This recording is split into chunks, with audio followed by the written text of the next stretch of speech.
মন যদি দিতে হয় নবীকে দিও। জোর হবে না? সুবহানাল্লাহ সুবহানাল্লাহ। মন যদি দিতে হয় নবীকে দিও, ভালো যদি বাঁচতে হয় নবীকে বাসো। তাহার দুঃখ কষ্ট যন্ত্রণা তিনি সইতে পারে না, ওই নবীর নামে মিলাদি করিও। মন যদি দিতে হয় নবীকে দিও। কাকে মন দিব আমরা? কাকে মন দিব? জোরে বলেন। নবীকে মন দিব। নবী আমার জেগে আছেন সোনার মদিনায়, নবী আমার জেগে আছেন সোনার মদিনায়। উম্মতি দরদি নবীর নামে, উম্মতি দরদি নবীর নামে আরে দুরুদ পড়িও।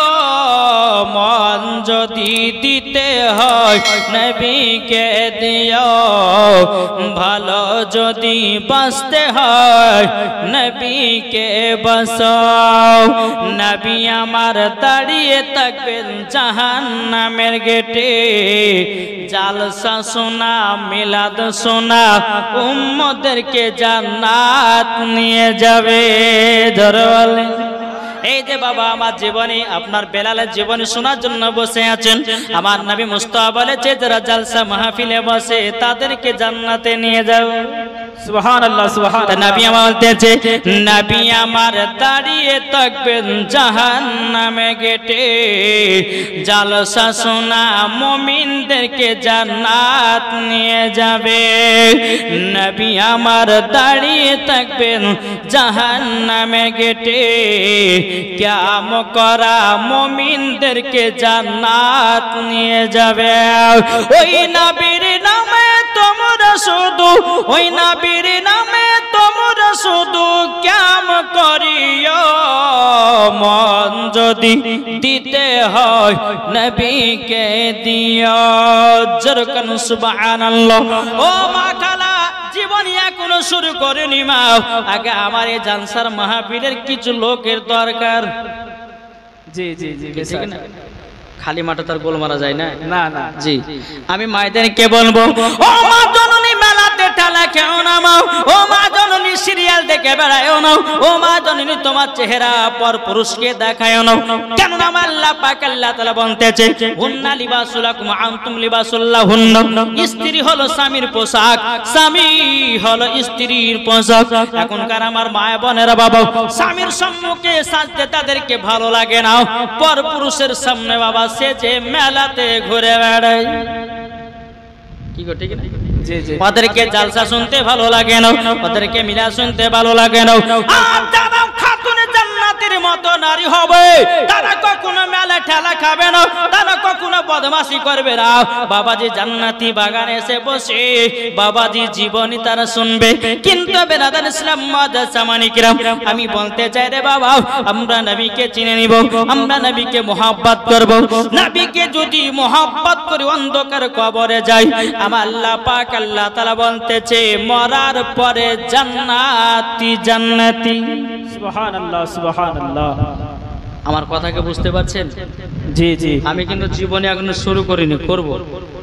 জি, তবে আমাদের সর্বপ্রথমে ঈমান আকীদা। আচ্ছা বলুন, আপনাদেরকে একটা প্রশ্ন করি, 5 ওয়াক্ত নামাজ পড়ছেন, নামাজ পড়তে পড়তে আপনি মনে হয় যায় আমি নবীর প্রতি কিয়াম করব না, তাহলে ওই নামাজ আল্লাহর দরবারে কবুল হবে? জি। এখন কিছু ব্যক্তিরা বলছে যে নবীর নামে কিয়াম করা হচ্ছে বেদাত, কিন্তু আর ব্যাটার বিহাতে আর ব্যাটার মুসলমানিতে ডিজে বক্স লিয়া বাজাচ্ছে, এটা জায়েজ। আমরা কি নবীর প্রতি কিয়াম করি, এটা কি আমরা গান গাহাই না লাচি গো? জি, ওরা ওটাই ভাবে। আজকে মাগরিবের নামাজ আমি মসজিদে পড়লাম, আমার মসজিদে লাল হয়ে, তো নামাজ পড়ার সময় একটা ওয়াহাবি ঢুকেছে, বুঝতে পারলেন? আমি লাইনে কাতারগুলো ঠিক করাচ্ছি, তো ওয়াহাবিটা বাবাজি পা ফাঁক করে দিয়েছে, এরকম পা ফাঁক করে দিয়ে আর একটা মুসাল্লির পায়ে পা চাপাবে। আমি কিন্তু দেখলাম, কিছু বললাম না। তো যে সুন্নি মুসাল্লি যার পা মানে পায়ের উপর পা তুলবে ও কিন্তু বেরাদুল ইসলাম পাটাকে গটিয়ে দিয়েছে আর ওই পা দুখানে ফাঁক করে রেখে দিয়েছে। বুঝতে পারলেন? নমাজ টামাজ শেষ হলো, আমি সূরা ফাতিহা পড়ছি, তো জোরে আমিন, জোরে আমিন পড়ে না ওয়াহাবিরা? পড়ে। মসজিদে দেখবেন এমন ভাবে চিল্লাচ্ছে মানে যে কি হয়ে গেল। আরে বোকা, আমিন বলতে মানা নাই, ফারিস্তাদের বলির মতো আমিন বলো, ওটাই আল্লাহর দরবারে কবুল হবে। নামাজ শেষ হলো, হওয়ার পরে বলছে চাচা এদিকে আসেন। বলে কি হলো? দুটো কথা বলবো, রাগ করিয়েন না। বলে কি কথা? আপনি যে নমাজে দাঁড়িয়েছেন, আপনি যে মানুষের পায়ে পা তুলছেন, এটা তো বেয়াদবি। কি বেয়াদবি না? আপনার পাশে যদি আপনার আব্বা দাঁড়ায় তো আব্বার পা তুলতে হবে? তা লাথি মারা হলো না? এবার কোন হাদিসে পেয়েছো? আমাকে বলে শুনেন, আমার মসজিদে নমাজ পড়তে আসলে পরে নমাজ পড়তে মানা করবো না, নমাজ পড়তে যদি আসেন তো কোনো ব্যক্তি বা কোনো মুসাল্লির পায়ে পা তোলা চলবে না, এক নম্বর। দ্বিতীয় নম্বর, জোরে আমিন বলা চলবে না। কেননা আপনি জোরে আমিন বলবেন আর 5টা মুসাল্লি আপনার দিকে ধ্যান যাবে, নমাজ হবে? নামাজ হবে? জি। তো ওকে ওই কথা বলতে গিয়ে বাবা যে একবার রাগা ভেটে গেল, কত তোর হাদিস আছে লিয়াই। যখন এই কথা বলেছে বাজে সুসুস করে মসজিদে বাড়িয়ে বাবা বাড়ি পালালে। তা বাবাজি মুসলমান সুন্নিরা কখনো বাবাজি দালালি কথা বলে না, সব সময় দলিলি কথা বলে আর সব সময় চ্যালেঞ্জ গ্রহণ করে। ওহাবি দেওবন্দি লামাযাবি তাদেরকে সব সময় চ্যালেঞ্জ গ্রহণ করে যে সুন্নিদের সঙ্গে যদি বাহাস করতে হয় চলে এসো ফাঁকা ময়দানে, খোলা আসমানের নিচে বসো, ইনশাআল্লাহ দেখবে সুন্নিরাই জয় হবে। জোরে বলেন সুবহানাল্লাহ, সুবহানাল্লাহ। আমাদের ঈমান আকীদা ঠিক করতে হবে বাবজি। আসুন আমরা যেন সকলকে নবীকে মোহাব্বত করতে পারি। এই হযরতে বেলাল নবীকে কেমন মোহাব্বত করত এই 3 দিনে আপনাদেরকে শোনাবো। শুনতে রাজি আছেন? কে কে শুনবেন না হাত তোলেন। আমি বলেছি কে কে শুনবেন না। হ্যাঁ, মানে জিওর জায়গাতে এয়ারটেল টাওয়ার ধরেছে একদম বুঝেছে বাবাদে মুসলমান। যাই হোক, আল্লাহ পাক আল্লাহ তাআলা আমাদের সকলকে নবীর গোলাম আশিক বানিয়ে নেয়। আমরা যখন অন্ধকার কবর যাই, যখন যাব, আমরা যদি ঈমান আকীদা নিয়ে যেন আমরা যেতে পারি। আপনাদের মসজিদের ইমাম হযরত মাওলানা মোহাম্মদ আবু সাঈদ রিজভী সাহেব, আপনাদের মসজিদের ইমাম নাকি বলছেন? জি, ভালোবাসেন তো? জি, ইমামদেরকে মোহাব্বত করেন? কে কে মোহাব্বত করে এটা হাত তোলেন। করেন তো? ইমামকে মোহাব্বত করা মানে ইমামে হুসাইনকে মোহাব্বত করা। সুবহানাল্লাহ, সুবহানাল্লাহ। নারায়ে তাকবীর, আল্লাহু আকবার, নারায়ে রিসালাত, ইয়া রাসূলুল্লাহ, মাসলাকে আলা হযরত জিন্দাবাদ, মাওলানা মুহাম্মদ ওবাইদুল ইসলাম জামালি সাহেব, নারায়ে তাকবীর। বোঝা গেছে কিছু? জি, ইমামদেরকে মোহাব্বত মানে ইমামে হুসাইনের সঙ্গে মোহাব্বত করা। ইমামের সঙ্গে বাবাজি যদি বেয়াদবি করেন তো ইমাম হুসাইনের সঙ্গে বেয়াদবি করা। কিছু কিছু মুসাল্লি আছে দেখবেন ইমামের পেছে আল্লাহু আকবার করে ইকতাদু বিহাযাল ইমাম, আবার ওই ইমামের গিল্লা গাবে 4 দোকানে। জানে না? খবরদারি কাজ যেন না হয় বাবা। নমাজ তো বেকারি হবে, ইমামের গিল্লা গাইতে যান না। ইমাম এমন একটা পজিশনে দাঁড়িয়ে আছে, ইমাম মানে হলো বাদশা। আল্লাহ বলতেছে আমার নবীকে সারা দুনিয়ার নেতা করেছে আর আলেম ওলামাদেরকে গ্রামের নেতা করেছে। সুবহানাল্লাহ, সুবহানাল্লাহ। যা আলেম ওলামা যেটা বলবে সেটা মেনে চলতে হবে। এখন আপনি ভাবছেন যে আলেম কিছু ভুল করছে, হ্যাঁ তাহলে তার পেছনে লাগলে পরে হবে। দেখেন, একটা আলেম যখন ভুল করবেন তো তার জন্য ক্ষমাও সে আলেম জানে কিভাবে ক্ষমা নিতে হয় আল্লাহর কাছে, কিন্তু আনপাবলিক পারবে কি? পারবে গো? পারবে না। তাই বাবাজি মুসলমান নামাজ পড়েন, ইমামদের সঙ্গে মোহাব্বত করেন, নামাজ পড়েন, ইমামদের সঙ্গে ভালোবাসেন। আমি শুনলাম আপনাদের মসজিদটা দেখতে খুব সুন্দর। হ্যাঁ জি, ওপর দেখলাম একবার আলিশান মসজিদ, জান্নাতি ঘর বানিয়েছে। বেরাদুল ইসলাম মুআজ্জাজ সামানি কিরাম, তো আল্লাহ পাক আল্লাহ তাআলা জানো এই এলাকার মুসাল্লিদেরকে যেন 5 ওয়াক্ত নামাজ যেন আল্লাহ পড়া তৌফিক দান করে। জোরে বলুন আল্লাহু আকবার। কিন্তু বাবাজি মুসলমান এত বড় মসজিদ হয়েছে কিন্তু মুসাল্লি কম, কি ঠিক না? মুসাল্লি কম হয়েছে না? সবাই কাজে কাজে ব্যস্ত। কিন্তু বেরাদুল ইসলাম মুআজ্জাজ সামানি কিরাম মুসাল্লি যদি কম হয় তাহলে হবে?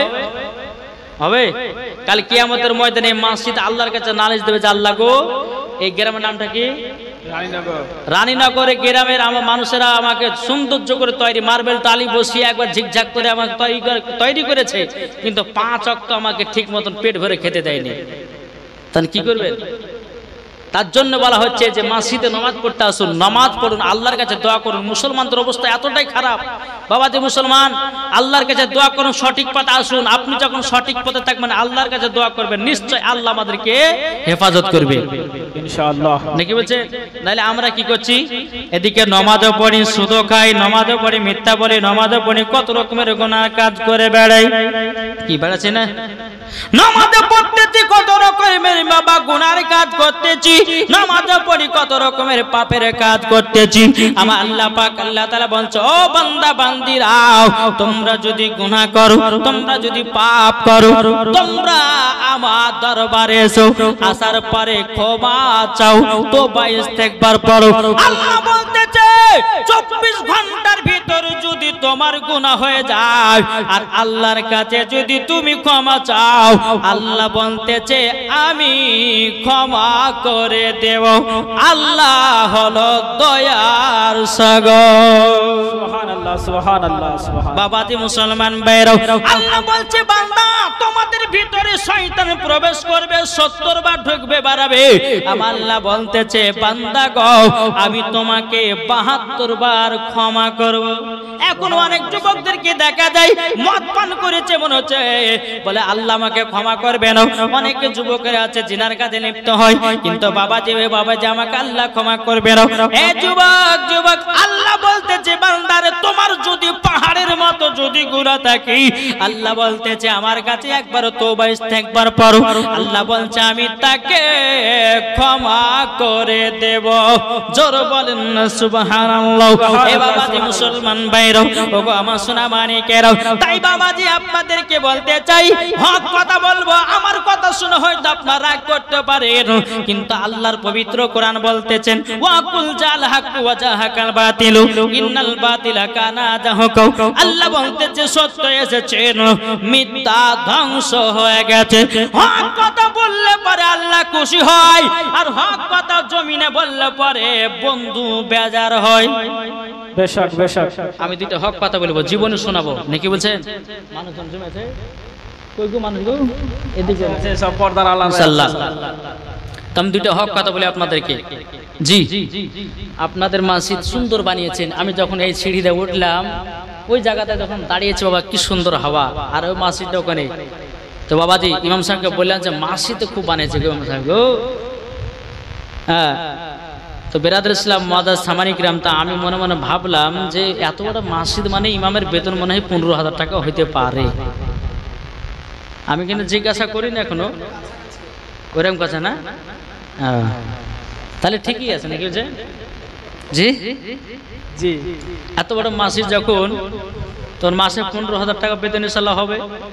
তবে বাবাজি মুসলমান সোনা মানিক, একটা কথা বলি আপনাদেরকে, আমার কথা শুনে হয়তো কিছু কিছু মানুষের বাবাজি রাগও হতে পারে, কি, কিন্তু হক কথা বলবো। এখন একটা আপনি চিন্তা করুন, ইমাম সাহেব নামাজে দাঁড়িয়েছে, আলহামদুলিল্লাহি রাব্বিল আলামিন আর রহমানির রহিম মালিকি ইয়াউমিদ্দিন ইয়াকা নাবুদু ওয়া ইয়াকা নাস্তাইন ইহদিনাস সিরাতাল মুস্তাকিম।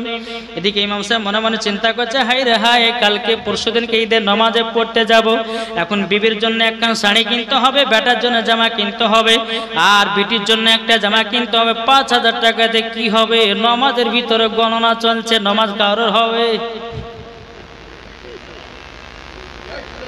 হবে নামাজ কারোর হবে না। তার জন্য বাবা ইমাম যেন নামাজের ভিতরে চিন্তা যেন না করে, তার জন্য হাই র্যাঙ্কের বেতন করো, যেন ইমাম নামাজের ভিতরে চিন্তা না করে। আমি একদিন কলকাতা গেছিলাম, বুঝলেন, কলকাতাতে যাইয়া বুঝলেন স্টেজে উঠবো, তো ইমাম সাহেব বাবাদের 2 চোখের পানি ফেলে কাঁদছে। আমি বলছি ভাই কাঁদছেন কেন? বলছে মৌলবীদের ইমামদের মানে খুবই অবস্থা খারাপ। বলে কেন, কি হয়েছে গো? যে বলবেন না, 14 বছর ধরে ইমামতি করি, বেতন মাসে দেয় 3,000 টাকা। কত বললাম? আচ্ছা 3,000 ওর সংখ্যা তুলবে? জি, আমি আপনাদেরকে বলি, বেরাদ ইসলাম মাওলানা মোহাম্মদ আবু সাইদ সাহেব, এনার হাতের কবজিতে জোর আছে না নাই? উনি যদি এখন মাসে ছেড়ে দিয়ে যদি রাত মস্তিরে খাটতে যায়, মাসে কত ইনকাম করবে? 20,000 নাকি? নাহলে খাইয়া দেওয়া হলে 15,000 টাকা পাবে। কেননা বাবা যে আলেম হয়েছেন কিসের জন্যে? মানুষকে হাদিস শেখাবার জন্যে, ভুল পথ থেকে টেনে নিয়ে এসে সোজা পথে নিয়ে যাবে। বাবা যে মুসলমান তার জন্যে আলেম হয়েছেন, আর আলেম হয়ে মসজিদে ইমামতি করতেছেন মানুষজনকে নামাজ ঠিকঠাক পড়াবার জন্যে। এখন বলেন ইমাম যদি ঠিকঠাক ভাবে নামাজ পড়ায় তাহলে বাবা যে মুসলমান সোনামানিকেরা তার বেতন অল্প হওয়া দরকার না বেশি? কি গো, আমি কিন্তু এখন জিজ্ঞাসা করি বেতন ক টাকা দেন, বলতেন আপনার তো মসজিদের ইমামকে জানা আছে? কাউরে জানা আছে? বলবেন না? সুবহানাল্লাহ। চাচা বলছে যে বলবো না, ঠিক আছে বলবো না, তাহলে ভালো র্যাঙ্ক বেতন আছে, বলবে না? জি।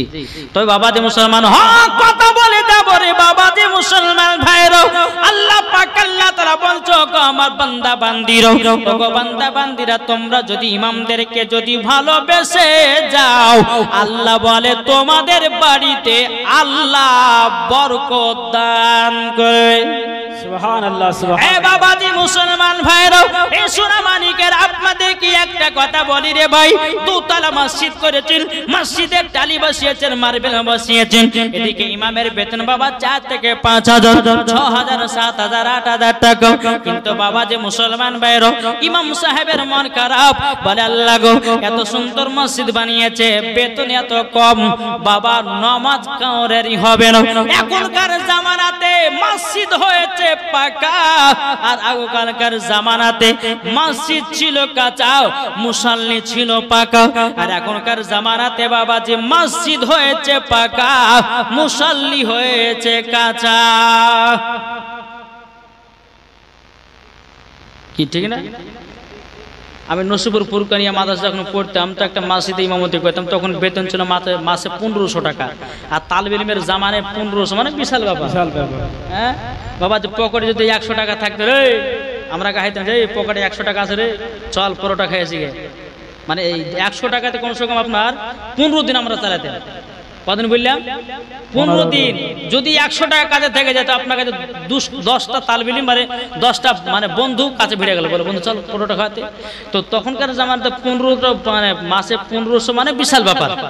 তো একদিন কমিটিকে বলছে ভাই 2 বছর ইমামতি করলে আমার 500 টাকা বাড়ান না, বই খাতা কলম গুলো কিনতে হবে, আপনাদের টাকা তো বরকত আছে, ওই টাকাতে হবে। ঠিক আছে তাই হবে, যখন বাড়াবেন না বরকত যখন আল্লাহ দিয়েছে দেখ। একদিন 2 দিন 3 দিন 4 দিন পার হলে তো সভাপতি সাহেব বলছে ইমাম সাহেব এক কাজ করেন 500 টাকা নেন আর একটু ফাতিহা করেন জুম্মার দিনে। বলে কি ফাতিহা? বলে আমার বিটি পরীক্ষা দিতে গেছে, পরীক্ষা যেন পাস করে, আর আমার বিটি যেন চাকরি পায়, আর চাকরির বেতন যেন মাসে 40,000 হয়। বুঝেছেন না? কত বললাম? মাসে 40,000 টাকা। আমি মনে মনে ভাবছি আজ মাসিতে থাকবে নাহলে বিদায় হবো। রুজির মালিক কে? আল্লাহ। আল্লাহ আল্লাহ নিশ্চয়ই ব্যবস্থা করবে। আমি যে ঠিক আছে দোয়া করছি, বসেন। নামাজ হয়ে গেল, সালাম টালাম হলো, ফাতিহা শুরু করলাম, শুরু করবো দোয়া করছি আলহামদুলিল্লাহ। আল্লাহ আল্লাহ গো সভাপতি সাহেবের ভিডিও পরীক্ষা দিতে গেছে, আল্লাহ পরীক্ষা যেন পাস করে, আল্লাহ গো যেন চাকরি পায়, আর তার বিটির বেতন যেন আমার মতন বেতন হয়। আমার বেতন কত ছিল? 1500 টাকা। আমার মতন বেতন হয়, কিন্তু সভাপতি বাবা চোখ গেলে কেউ বড় বড় করে দিয়েছে। আপনাকে এই দোয়া কথা বলেছিলেন। আমি বললাম শোনেন, হক কথা বলবো, আপনি বলেছেন 1500 টাকা বেতন আছে, আমার টাকাটা আপনার বিটিকে দেব, আর আপনার বিটির টাকাটা আমি নেব, দেখব কত বরকত আছে। কি গো?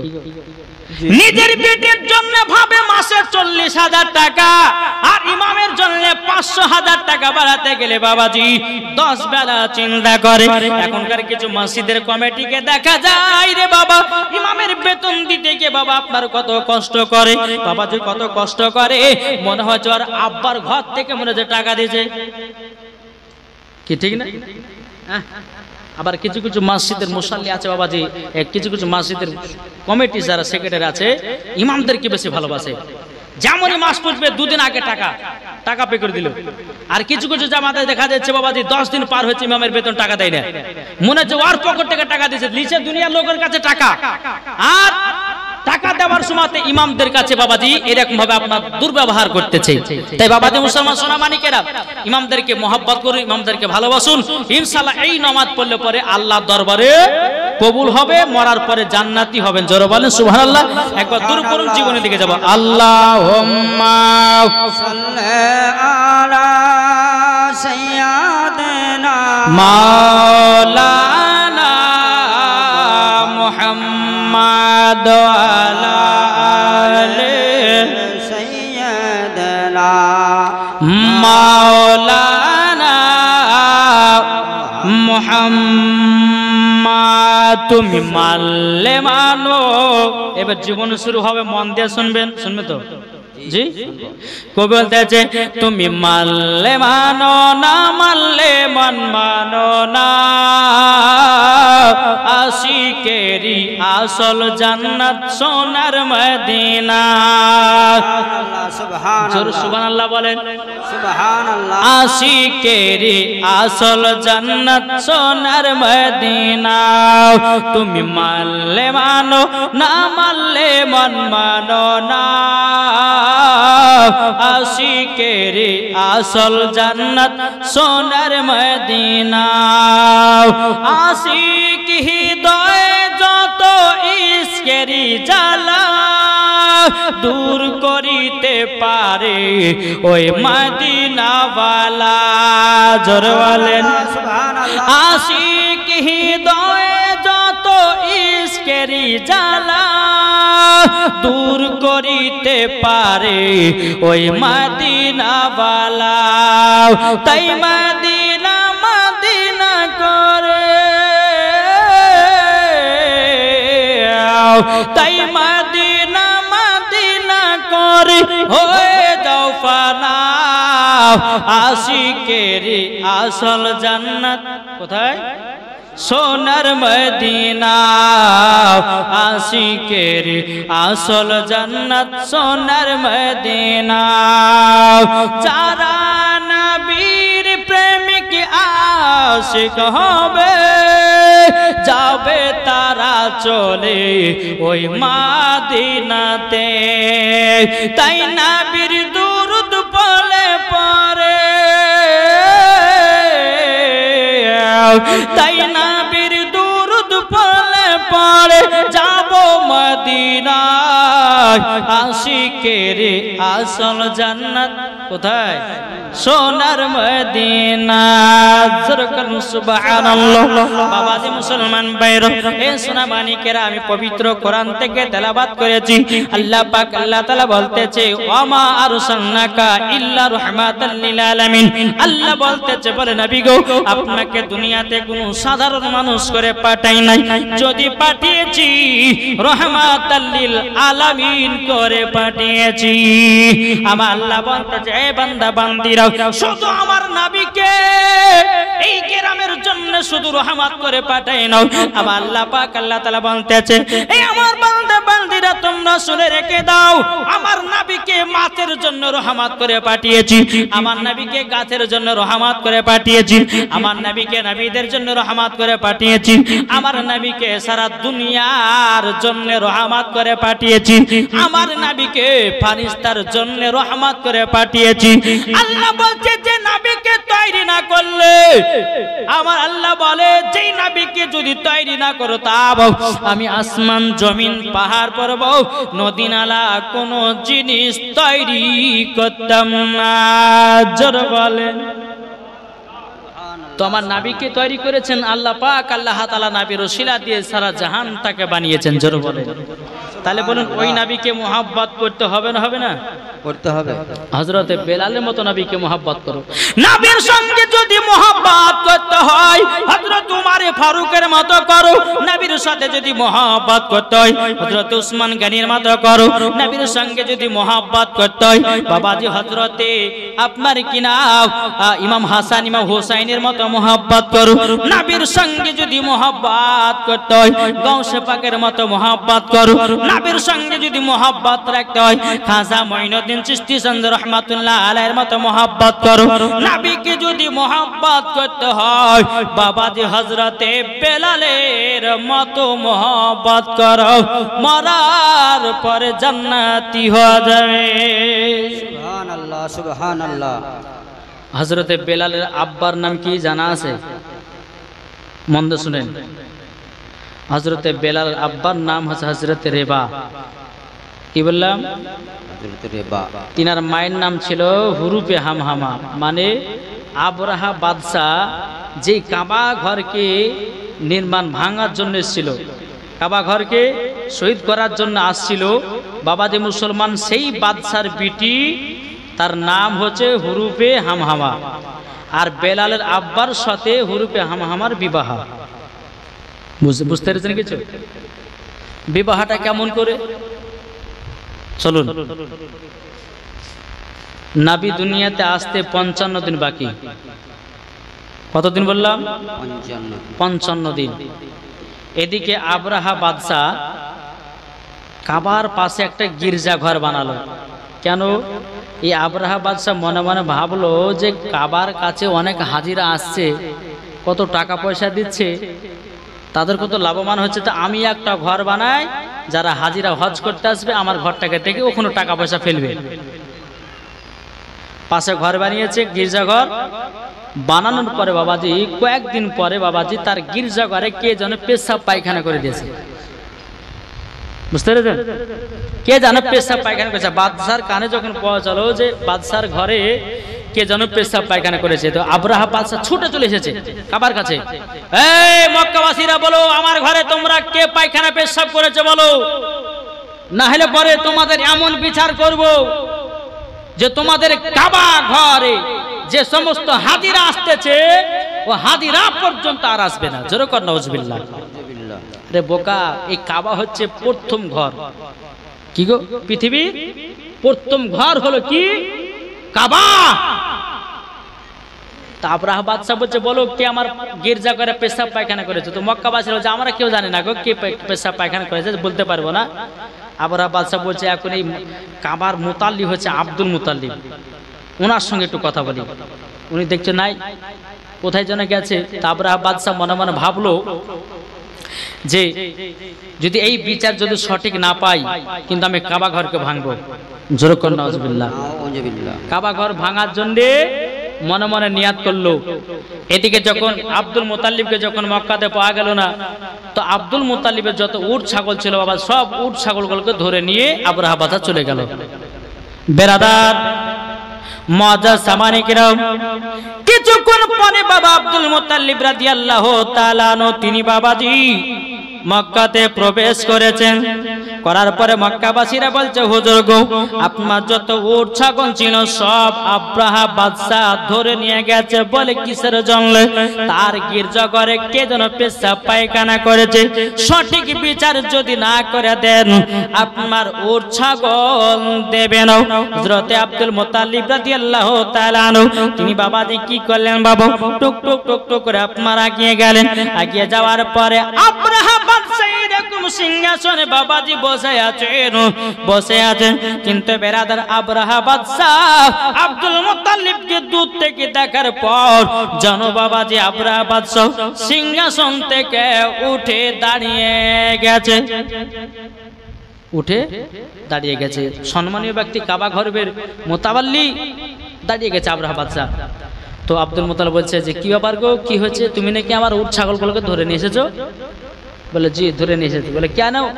বলে কাবার পাশে আমি একটা গির্জাঘর বানিয়েছি, কে পেশাব পায়খানা করেছে আপনাকে সঠিক বিচার করতে হবে, কে পেশাব পায়খানা করেছে। তা আব্দুল মুতাল্লিব বলছে তোমার ঘরে কে পেশাব পায়খানা করেছে আমি কি করে বলবো নাকি গো? আব্দুল মুতাল্লিব বলছে আমি কি করে বলবো, এই বিচার টিচার আমি করতে পারবো না, আমার ছাগল উটগুলোকে নিয়ে এসছো তাদের ব্যাকিন দাও। বলে ব্যাকিন দেওয়া হবে না, বিচার করে দিতে হবে। আব্দুল মুত্তালিব বলতেছে, বলে বিচার তো আমি করব না, কে পেশাব পায়খানা করেছে আমি কি করে বলবো, কি করে ধরবো? বাবা যে মুসলমান ভাইয়েরাও, এ সোনা মানিকেরাও, আব্রাহা বাচ্চা বলছো আব্দুল মুত্তালিব তুমি যদি বিচার না করে দাও আমি কাবা ঘরকে ভাঙবো, কাবা ঘরকে আমি ধ্বংস করে দেব। আব্দুল মুত্তালিব বলতেছে, ওরে বাদশা বাদশা, এই কাবা ঘর আমার ঘর নয়, এই কাবা ঘর হলো আল্লাহর ঘর, আল্লাহই রক্ষা করবে। কি করবে? আল্লাহ আল্লাহই রক্ষা করবে। বাবা যে মুসলমান ভাইরাও, আব্দুল মুত্তালিব বাবা কি করলেন, সমস্ত উট ছাগল গুলোকে বাবা ধরে নিয়ে চলে আসলো। নিয়ে আসার পরে আব্দুল বাদশা বাবাজি কাবা ঘরকে ভাঙবার জন্য বাবাজি মনে মনে আপনার নিয়াত করেছে।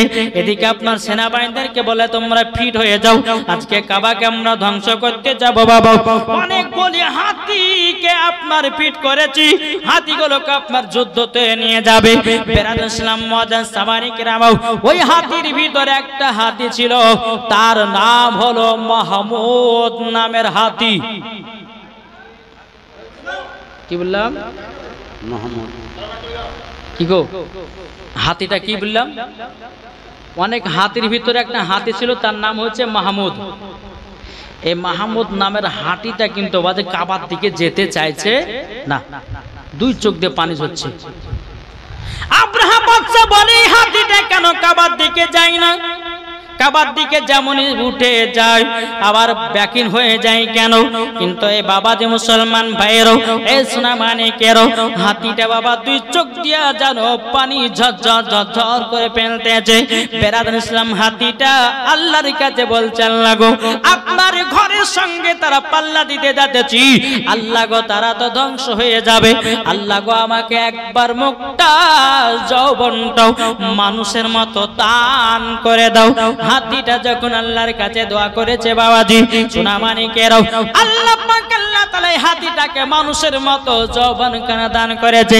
হাতিটা বলছে, এ বাদশা কাবার সঙ্গে তুমি লড়তে যেও না, এই কাবা হলো খোদার ঘর, তুমি নিজেই ধ্বংস হয়ে যাও। এ বাবাজি মুসলমান ভাইরাও সোনা মানিকেরাও, হাতিটাকে এত মার মেরেছে বাবা, কাবার দিকে আর হাতিটা যায় না, শুধু চোখ দিয়ে পানি ঝরঝর করে পারে। ওই মাহমুদ নামের হাতিটা বাবাজি কোনো মতে কাবার দিকে গেল না। বেরাদুল ইসলাম মুআজ্জাজ সামানি কিরামাও, অন্যান্য হাতিগুলোকে নিয়ে আপনার চলতে লাগলো কাবার দিকে। এদিকে বেরাদুল ইসলাম মুআজ্জাজ সামানি কিরামাও, মক্কাবাসীরা বলছে গো আব্দুল মুত্তালিব, আব্রাহা বাদশা তো কাবা ঘরকে ধ্বংস করার জন্য চলে আসতেছে, ওগো আব্দুল মুত্তালিব কি করা যায়? আব্দুল মুত্তালিব বলছে, গো মক্কাবাসীরা তোমরা কেউ চিন্তা করো না, এ কাবার মালিক হলো আল্লাহ, আমার আল্লাহ হেফাজত করবে, তোমাদের চিন্তা করতে হবে না। আব্দুল মুত্তালিব কাবার কাছে দোকানে হাত তুলে বলছে, আল্লাহ গো আল্লাহ আপনার বাদশা তো কাবা ঘরকে ভাঙার জন্য আসতেছে, আল্লাহ গো আপনার ঘর আপনি রক্ষা করেন। জোরে বলেন সুবহানাল্লাহ। যেমনই কাবা ঘরকে ভাঙার জন্য বাবাজি রেডি হয়ে গেছে, আল্লাহ পাক আল্লাহ তাআলা বাবা আবাবিল পাখিকে বাবা আপনার ঝাঁকে ঝাঁক বাবা পেটিয়ে দিয়েছে। এক একটা পাখির কাছে 3টা করে পাথর, পাথরগুলো বাবাজি সরষের দানার মতো। কেমন?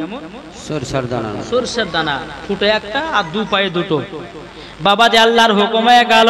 বেরাদুল ইসলাম মুআজ্জাজ সামানি কিরাম, আব্রাহা বাদশা যতগুলি সেনাবাহিনী বাবা নিয়ে এসেছিল, বেরাদুল ইসলাম মুআজ্জাজ সামানি কিরাম সেনাবাহিনী নিয়ে এসেছিল। বাবাজি পাখি গলে একটা একটা করে পাথর ফেলতেছি, মাথা দিয়ে ঢুকে পেট দিয়ে বের, আবার হাঁটির পেট দিয়ে বেরিয়ে জমিন ফুটে করে দেয়। তাইলে চিন্তা করুন ওই পাথরের তেজ ছিল তো ছিলই কত। বাবাজি মুসলমানও এইরকম আবাবিল পাখি গলে একটা একটা করে পাথর ফেলিয়ে আব্রাহা বাদশার যত সেনাবাহিনী ছিল বাবাজি সবাইকে ধ্বংস করে দিল। আব্রাহা বাদশা সেও ধ্বংস হয়ে গেল। তাহলে বলুন আল্লাহর ঘর কে রক্ষা করেছে? আল্লাহ।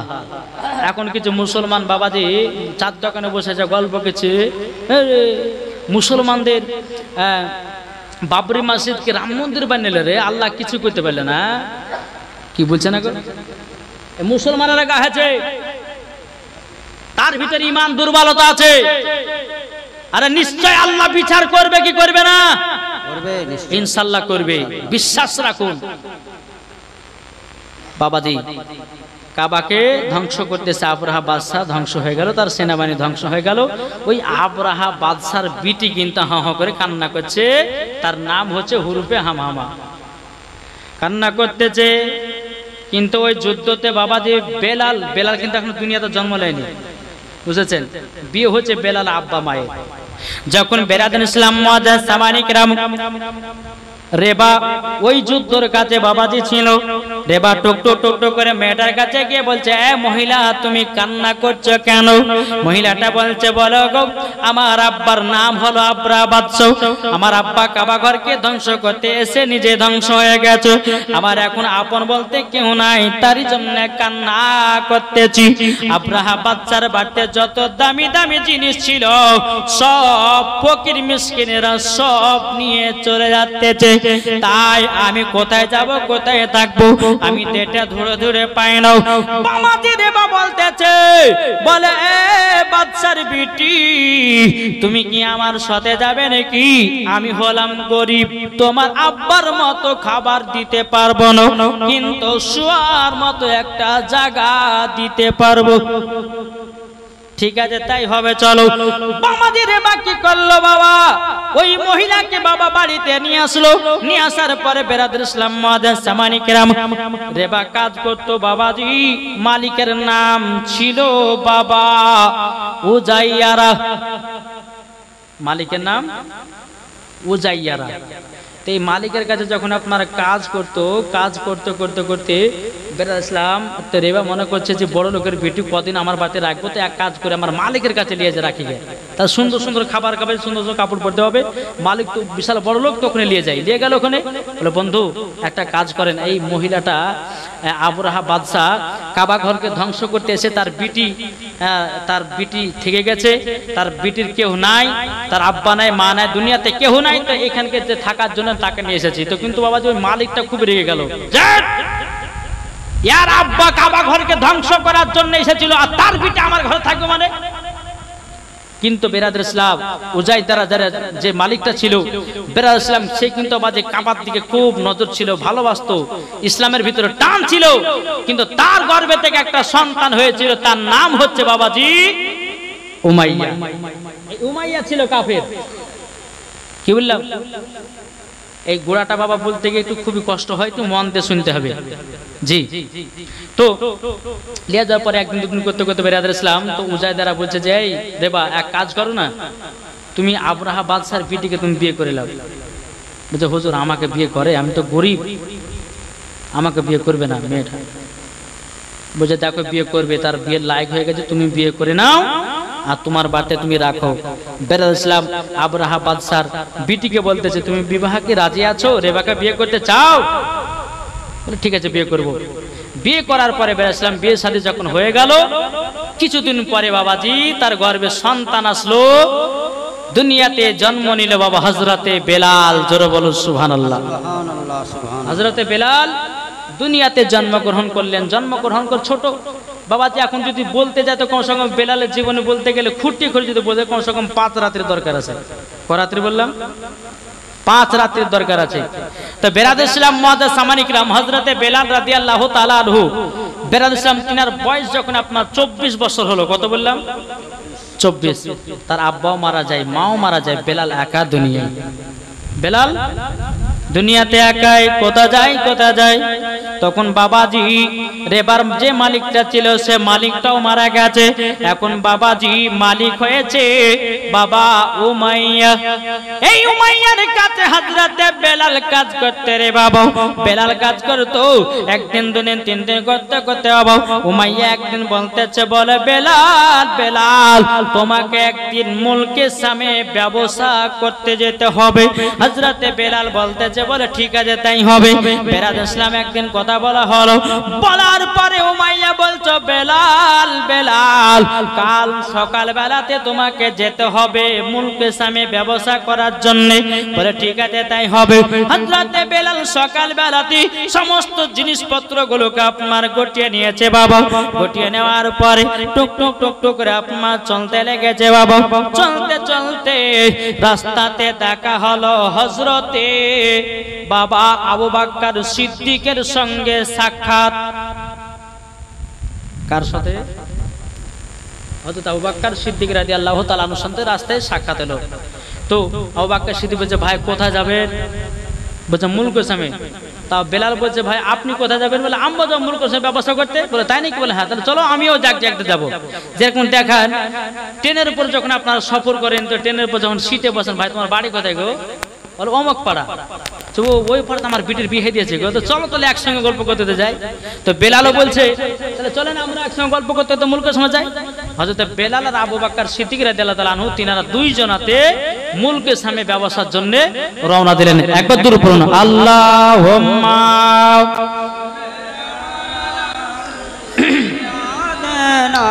মাওলানা মুহাম্মদ ওয়া আলা আলি মাওলানা মুহাম্মদ ভালোবাসার জায়গা মদিনা। একবার জোরে বলুন সুবহানাল্লাহ। ভালোবাসার জায়গা মদিনা, ভালো লাগার জায়গা মদিনা। এত সুন্দর জায়গা কোথায় দেখে নাও, এত সুন্দর জায়গা কোথায় দেখি নাও। সাজিয়েছে দয়াল রব্বানা ভালো লাগার জায়গা মদিনা। ভালোবাসার জায়গা মদিনা, ভালো লাগার জায়গা মদিনা। ভালোবাসার জায়গা মদিনা। আমার সাথে সাথে বলেন ভালোবাসার জায়গা মদিনা, ভালো লাগার জায়গা মদিনা। মদিনা শরীফের নূরের খাজানা। জোরে বলেন মদিনা শরীফের নূরের খাজানা। আশিক ছাড়া অন্য বুঝে নাও, ভালো লাগার জায়গা মদিনা। ভালোবাসার জায়গা মদিনা, ভালো লাগার জায়গা মদিনা। জোরে বলুন সুবহানাল্লাহ। বাবাজি মুসলমান ভাইরা এ সুরাবানি কেরাও হযরত আবু বকর সিদ্দিক ওমর ফারুক যখন বাবা মুলকে সামে গেলেন, যাওয়ার পরে এক মাস বাবা ব্যবসা করলেন। কিন্তু আবু বকর সিদ্দিক একটা স্বপ্ন দেখলো। কি স্বপ্ন? আসমানের একটা তারাও হযরতে আবু বকর সিদ্দিকের ঝুড়িতে পড়েছে।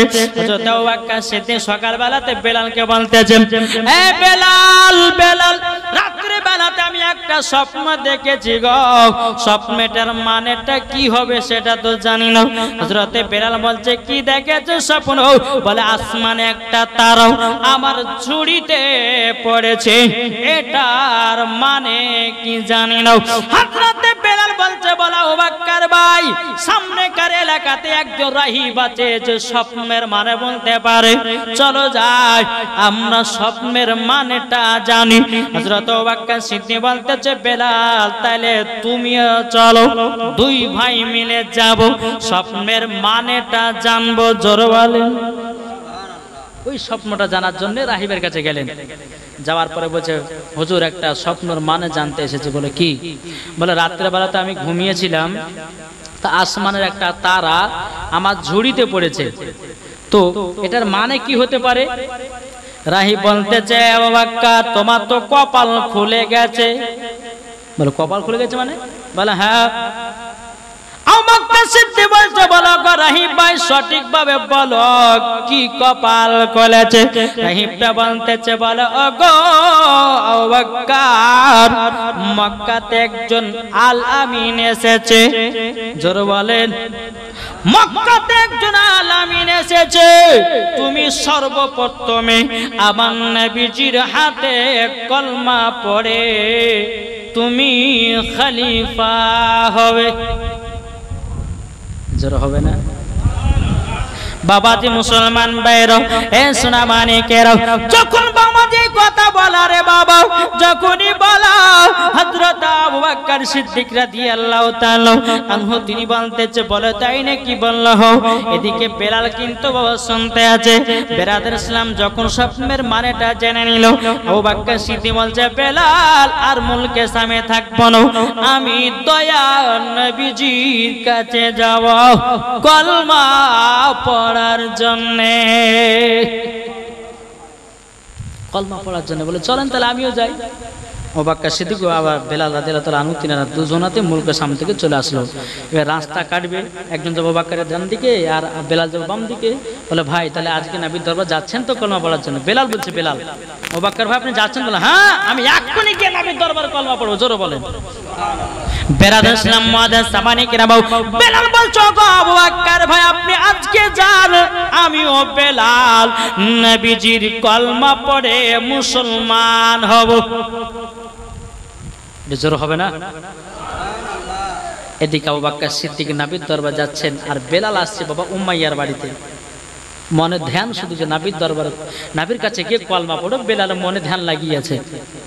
এদিকে আবু বকর সিদ্দিক রাদিয়াল্লাহু তাআলা আনহু তিনি নবীজির কাছে গেলেন। যাবার পরে বলতেছে, এ আবু বকর আমার কাছে তুমি এসেছো? আবু বকর সিদ্দিক বলতে, জি হুজুর আপনার কাছে এসেছি। তো বলে তাই নাকি? বললাম। এদিকে আবু বকর সিদ্দিক বলছে, একবার নবীকে চেক ইন করে দেখা যাক ইনি সত্যিকারের নবী কি নবী না। এদিকে বেরাদার আবু বকর সিদ্দিক বলছে, আল আমিন আল আমিন আপনার কাছে আমি কেন এসেছি আপনাকে বলতে হবে, আপনি যদি বলতে পারেন আমি কলমা পড়ে মুসলমান হয়ে যাব। আমার নবী বলতেছে, বলো আবু বকর তুমি গাছিলে মুলকে সামনে ব্যবসা করার জন্য বেলালকে সাথে করে নিয়ে জোরে বলেন। এটা হলো আমার নবীজির গায়বের সংবাদদাতা নবী। আজ কিছু দেওবন্দি ওয়াহাবি লামাদাবি বাড়িয়েছে, তারা বলছেন নবীজির দেওয়ালের পাশকার খবর বলতে পারতো না। না বাবাজি নাও, আমার নবীজি গায়বের খবর জানতেন, এ মালিক আমার আল্লাহ বানিয়েছেন।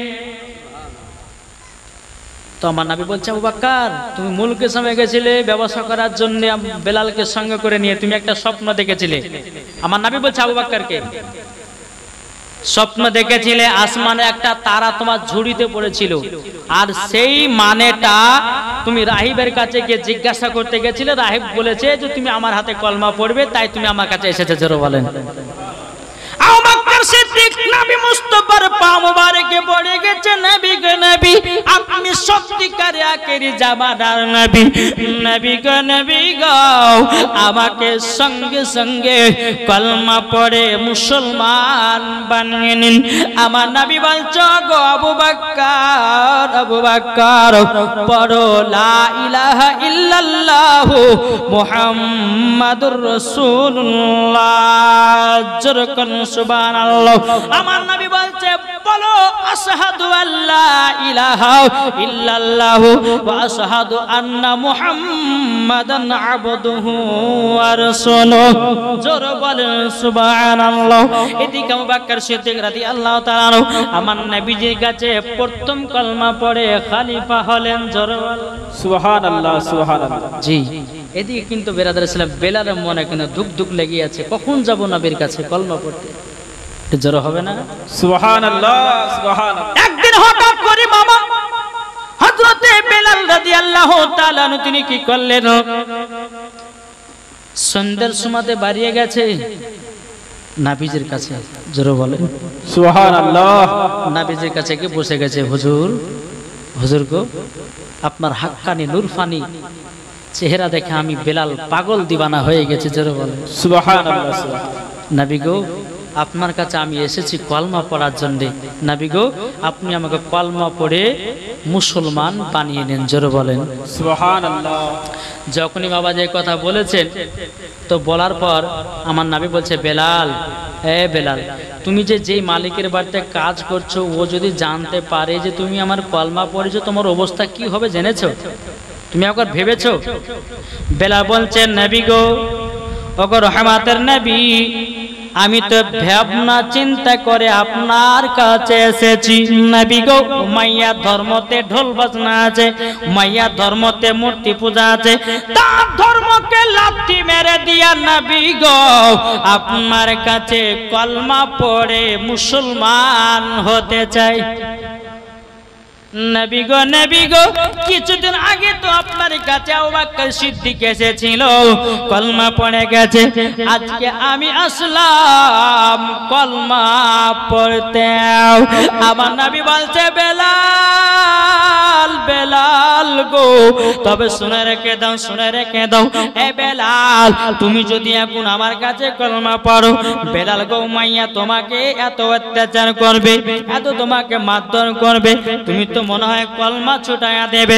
হযরত বেলাল বলছে, নবী গো, আমার জীবন দিতে রাজি, জান দিতে রাজি গো নবী, আমি আপনার কলমা যদি মুখ জবান থেকে একবার পড়েনি, নবী গো, মরা পর্যন্ত কলমা ছাড়ব না। সুবহানাল্লাহ, সুবহানাল্লাহ। বেরাদ ইসলাম মুআদ্দিস সামানি কিরাম, আমার নবী বলতেছে, বেলাল চলো। বলে, কোথায় যাব গো নবীজি? বলছে, বেলাল, আমি যেরকম ভাবে ওযু করব, আমার মতো করে তুমি ওযুটা বানিয়ে নাও। ওযুটা যখন আপনার বানিয়ে নিলেন, বানিয়ে নেওয়ার পরে আমার নবীজি দুই কানে হাত তুলেছে আল্লাহর দরবারে, গো আল্লাহ, বেলালকে আল্লাহ গো মুসলমান বলে কবুল করে নাও। আমার নবী বলছে, বেলাল পড়ো, আশহাদু আল্লা ইলাহা ইল্লাল্লাহু ওয়া আশহাদু আন্না মুহাম্মাদান আবদুহু ওয়া রাসূলুহু। এ বেলাল পড়ো, লা ইলাহা ইল্লাল্লাহু মুহাম্মাদুর রাসূলুল্লাহ সাল্লাল্লাহু তাআলা আলাইহি ওয়াসাল্লাম। বাবাজি বেলালকে যখন কলমা পড়িয়ে দিয়েছেন, পড়িয়ে দেওয়ার পরে বেরাদ ইসলাম মুআদ্দিস সামানি কিরাম, আল্লাহ পাক আল্লাহ তাআলা গায়বী আওয়াজ দিয়ে বলছে, নবী গো, নবী গো, আমি বেলালকে মুসলমান বলে কবুল করে নিয়েছি। সুবহানাল্লাহ, সুবহানাল্লাহ। কবুল করে নিয়েছি। জোরে বলেন না সুবহানাল্লাহ। আমার নবী বলতেছে, বলে, বেলাল, আমার পেছনে 2 রাকাত নফল নামাজ পড়ো। নবীর পেছনে 2 রাকাত নফল নামাজ পড়লেন হযরতে বেলাল। আর বেলাল হাত তুলে বলছে, আল্লাহ গো, আমি মুসলমান গ্রহণ করেছি। আল্লাহ, আল্লাহ, যদি কাফেরের দলরা যদি আমার উপর অত্যাচার করে, আল্লাহ গো, আমার কলমা যেন ছুটে না যায়। জোরে বলো সুবহানাল্লাহ, সুবহানাল্লাহ। আমার নবীজি বলতেছে, বেলাল, বেলাল, বেলাল, বেলাল গো, তুমি শুনে রেখে দাও, শুনে রেখে দাও, তুমি তো কলমা পড়ে মুসলমান হয়ে গেছো।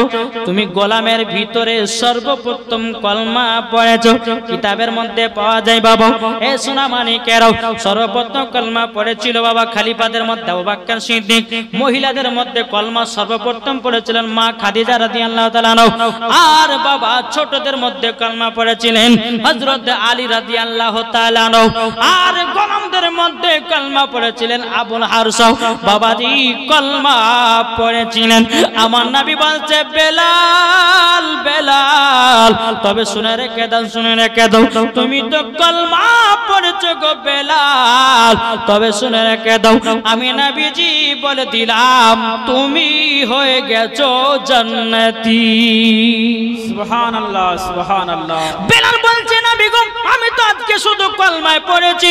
নবী গো, আপনি বুঝলেন কেমন করে আমি জান্নাতি? আমার নবী বলতেছে, বলে, বেলাল, এ বেলাল, আমার আল্লাহ পাক আল্লাহ তাআলা গায়বী আওয়াজ দিয়ে জানিয়ে দিয়েছে, নবী গো, আমি বেলালকে মুসলমান বলে কবুল করে নিয়েছি। মুসলমান বলে কবুল মানে তুমি জান্নাতি হয়ে গেছো। সুবহানাল্লাহ, সুবহানাল্লাহ। এদিকে বেলাল কিন্তু বাবাজি নবীর কাছ থেকে বিদায় নেবে। নবী গো, বিদায় দেন, আমার জন্য দোয়া করবেন, আমি যেন ইসলামের জন্য খিদমত করতে পারি। জোরে বলেন সুবহানাল্লাহ।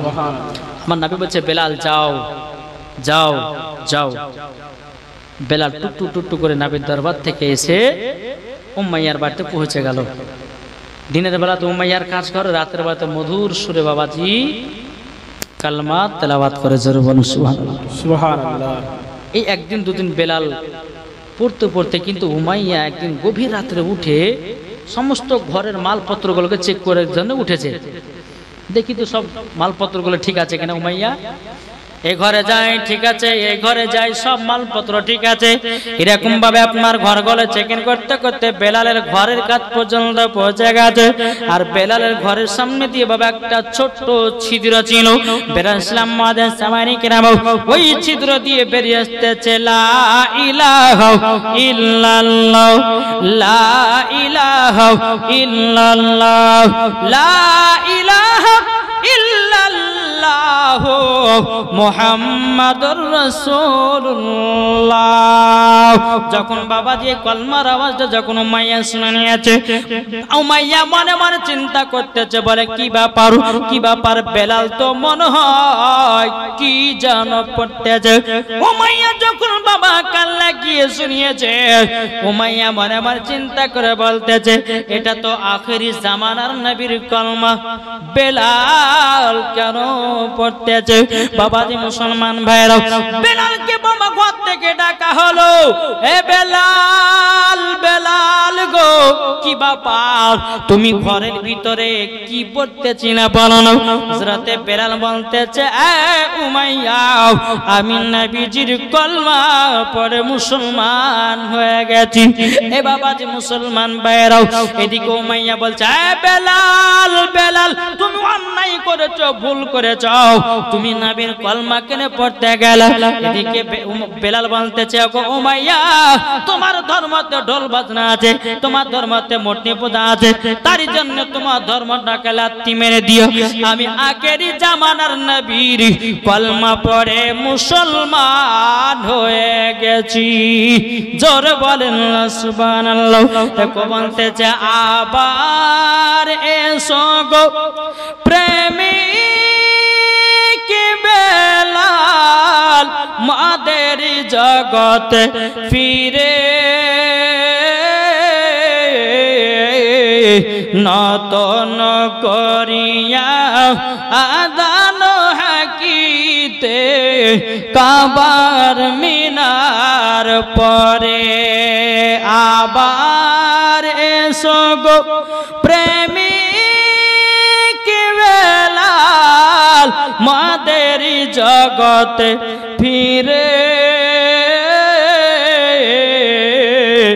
নতন করিয়া আদান হাকিতে কাবার মিনার পরে।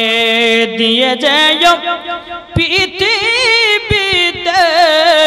তোমার ভালোবাসা, আশিকে রাসূল তুমি হে বেলাল, তুমি যে প্রেমের নেতা। সুবহানাল্লাহ, সুবহানাল্লাহ। উমাইয়া বলছে, বেলাল কলমা পড়ে খুব ভুল করেছো। বেলাল বলছে, আমি ভুল করি নাই, ঠিক কাজই করেছি। জোরে বলে সুবহানাল্লাহ। আজ দেখছেন না মুসলমানদেরকে দেখছে আর বুঝে জয় শ্রীরাম বল দেয়, বুঝে না জি? যাদের মুখে দাড়ি তাদের বাবা কপালে খুব কষ্ট, টেনে পর সবর করছে, হে মুসলমান, হ্যাঁ বলছে আগে জয় শ্রীরাম বলা করা। তো বাবাদের মুসলমান সোনামানি, আমাদের ইসলাম ধর্মে এমন একটা ধর্ম যে আমার নবী মুস্তাফা কাউকে জোর জবরদস্তি কলমা পড়ে মুসলমান বানায় নাই। বানিয়েছে? আরে বোকা, জোর জবরদস্তি কিছু পড়িয়ে কিছু হয়?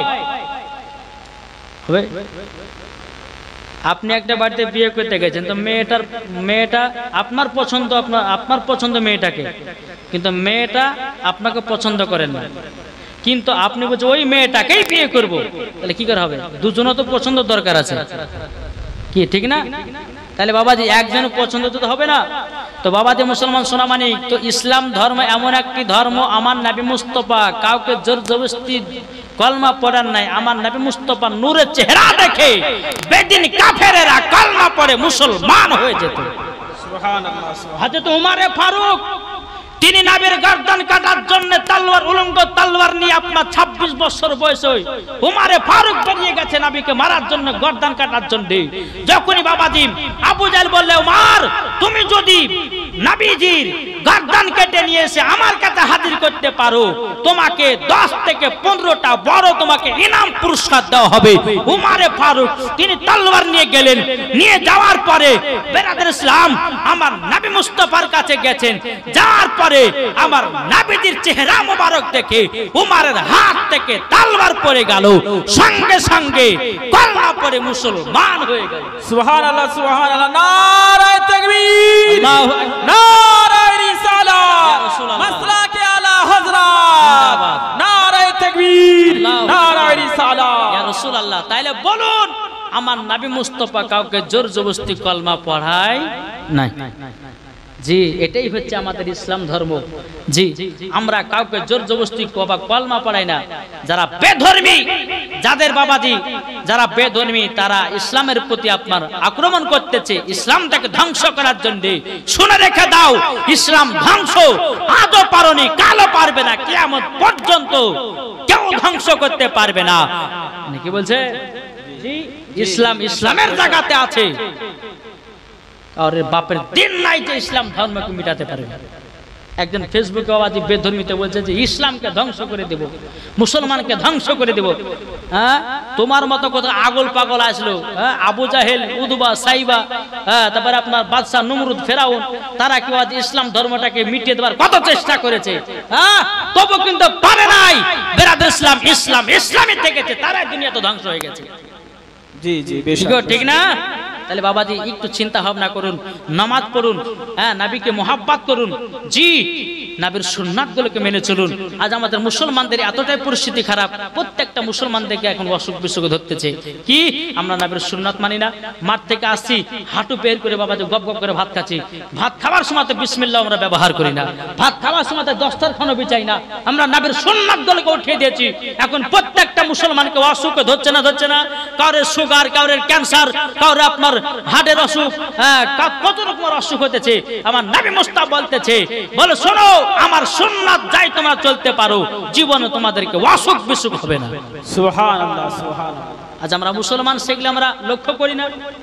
হ্যাঁ একটু লক্ষ্য করুন আমার নবী মুস্তাফা দুনিয়াতে কি কি খাবার খেতেন, যেরকম মধু, দুধ, তারপরে বেরেছিলাম কালো জিরা, হ্যাঁ তারপরে আপনার খেজুর, হ্যাঁ লাউ, কদু, এগুলো তো আমরা মানে খাই না নাকি? আর খেলে পরে আমরা নিয়ম জানি না, কি গো জানি জানি না। বেরাদর ইসলাম মাদা সামানিক রাম শুনেন, এখন প্রত্যেকটা মানুষের পেটের অসুখ আছে না নাই? পেটের অসুখ সবারই আছে, খাবারের নিয়ম জানে না। কিন্তু আপনাদেরকে একটা কথা বলে যাই, পবিত্র কোরআনের কথা, যে প্রত্যেকটা মানুষ যদি সকাল বেলাতে খালি পেটে যদি কালো জিরার মধু যদি খেতে পারে তো জীবনও তাদের যৌবনকাল হারাবে না। জোরে বলেন সুবহানাল্লাহ। যে এই কালো জিরার এমন একটা গুণ আছে, প্রত্যেকটা রোগের জন্য সাফা হচ্ছে কালো জিরা। বুঝতে পারলেন না? আমার নবী মুস্তাফা বলে গেছেন। তারপরে বাবাজি পেটের জন্য মানে পেটের পায়খানা ক্লিয়ার করার জন্য সকালবেলা তো বাসি পেট আপনার আদা খান, আদা। কি বললাম? আর আমরা কি পায়খানা না হলে পরে ডাক্তার কাছে, ডাক্তার পায়খানা হয়নি গো, এটা ওষুধ দেন না। কিন্তু ওষুধ খেতে হবে না, আপনি সকালবেলাতে উঠে আপনার 1 মাস আপনি আদা খান, দেখবেন আপনার প্রতিকার অসুখ হারিয়ে গেছে। আজ আমরা মুসলমান বাবাজি, আমার নবী মুস্তাফা সাল্লাল্লাহু আলাইহি সাল্লাম যে সুন্নতি খাবারগুলো রেখে গেছেন আমরা তো কেউ খাই না, আমরা কেউ খাচ্ছি না, তার জন্য আমাদের অসুখ বিসুখগুলো আমাদের বেশি হতেছে। তাই মুসলমান আমার নবী মুস্তাফা যে সুন্নতি খাবারগুলো যেগুলো রেখে গেছেন আমাদের জন্য, ইনশাআল্লাহ সেগুলো খাবেন, দেখবেন অনেকটা সুস্থ থাকবেন। একবার দূরে পড়ুন আল্লাহুম্মা।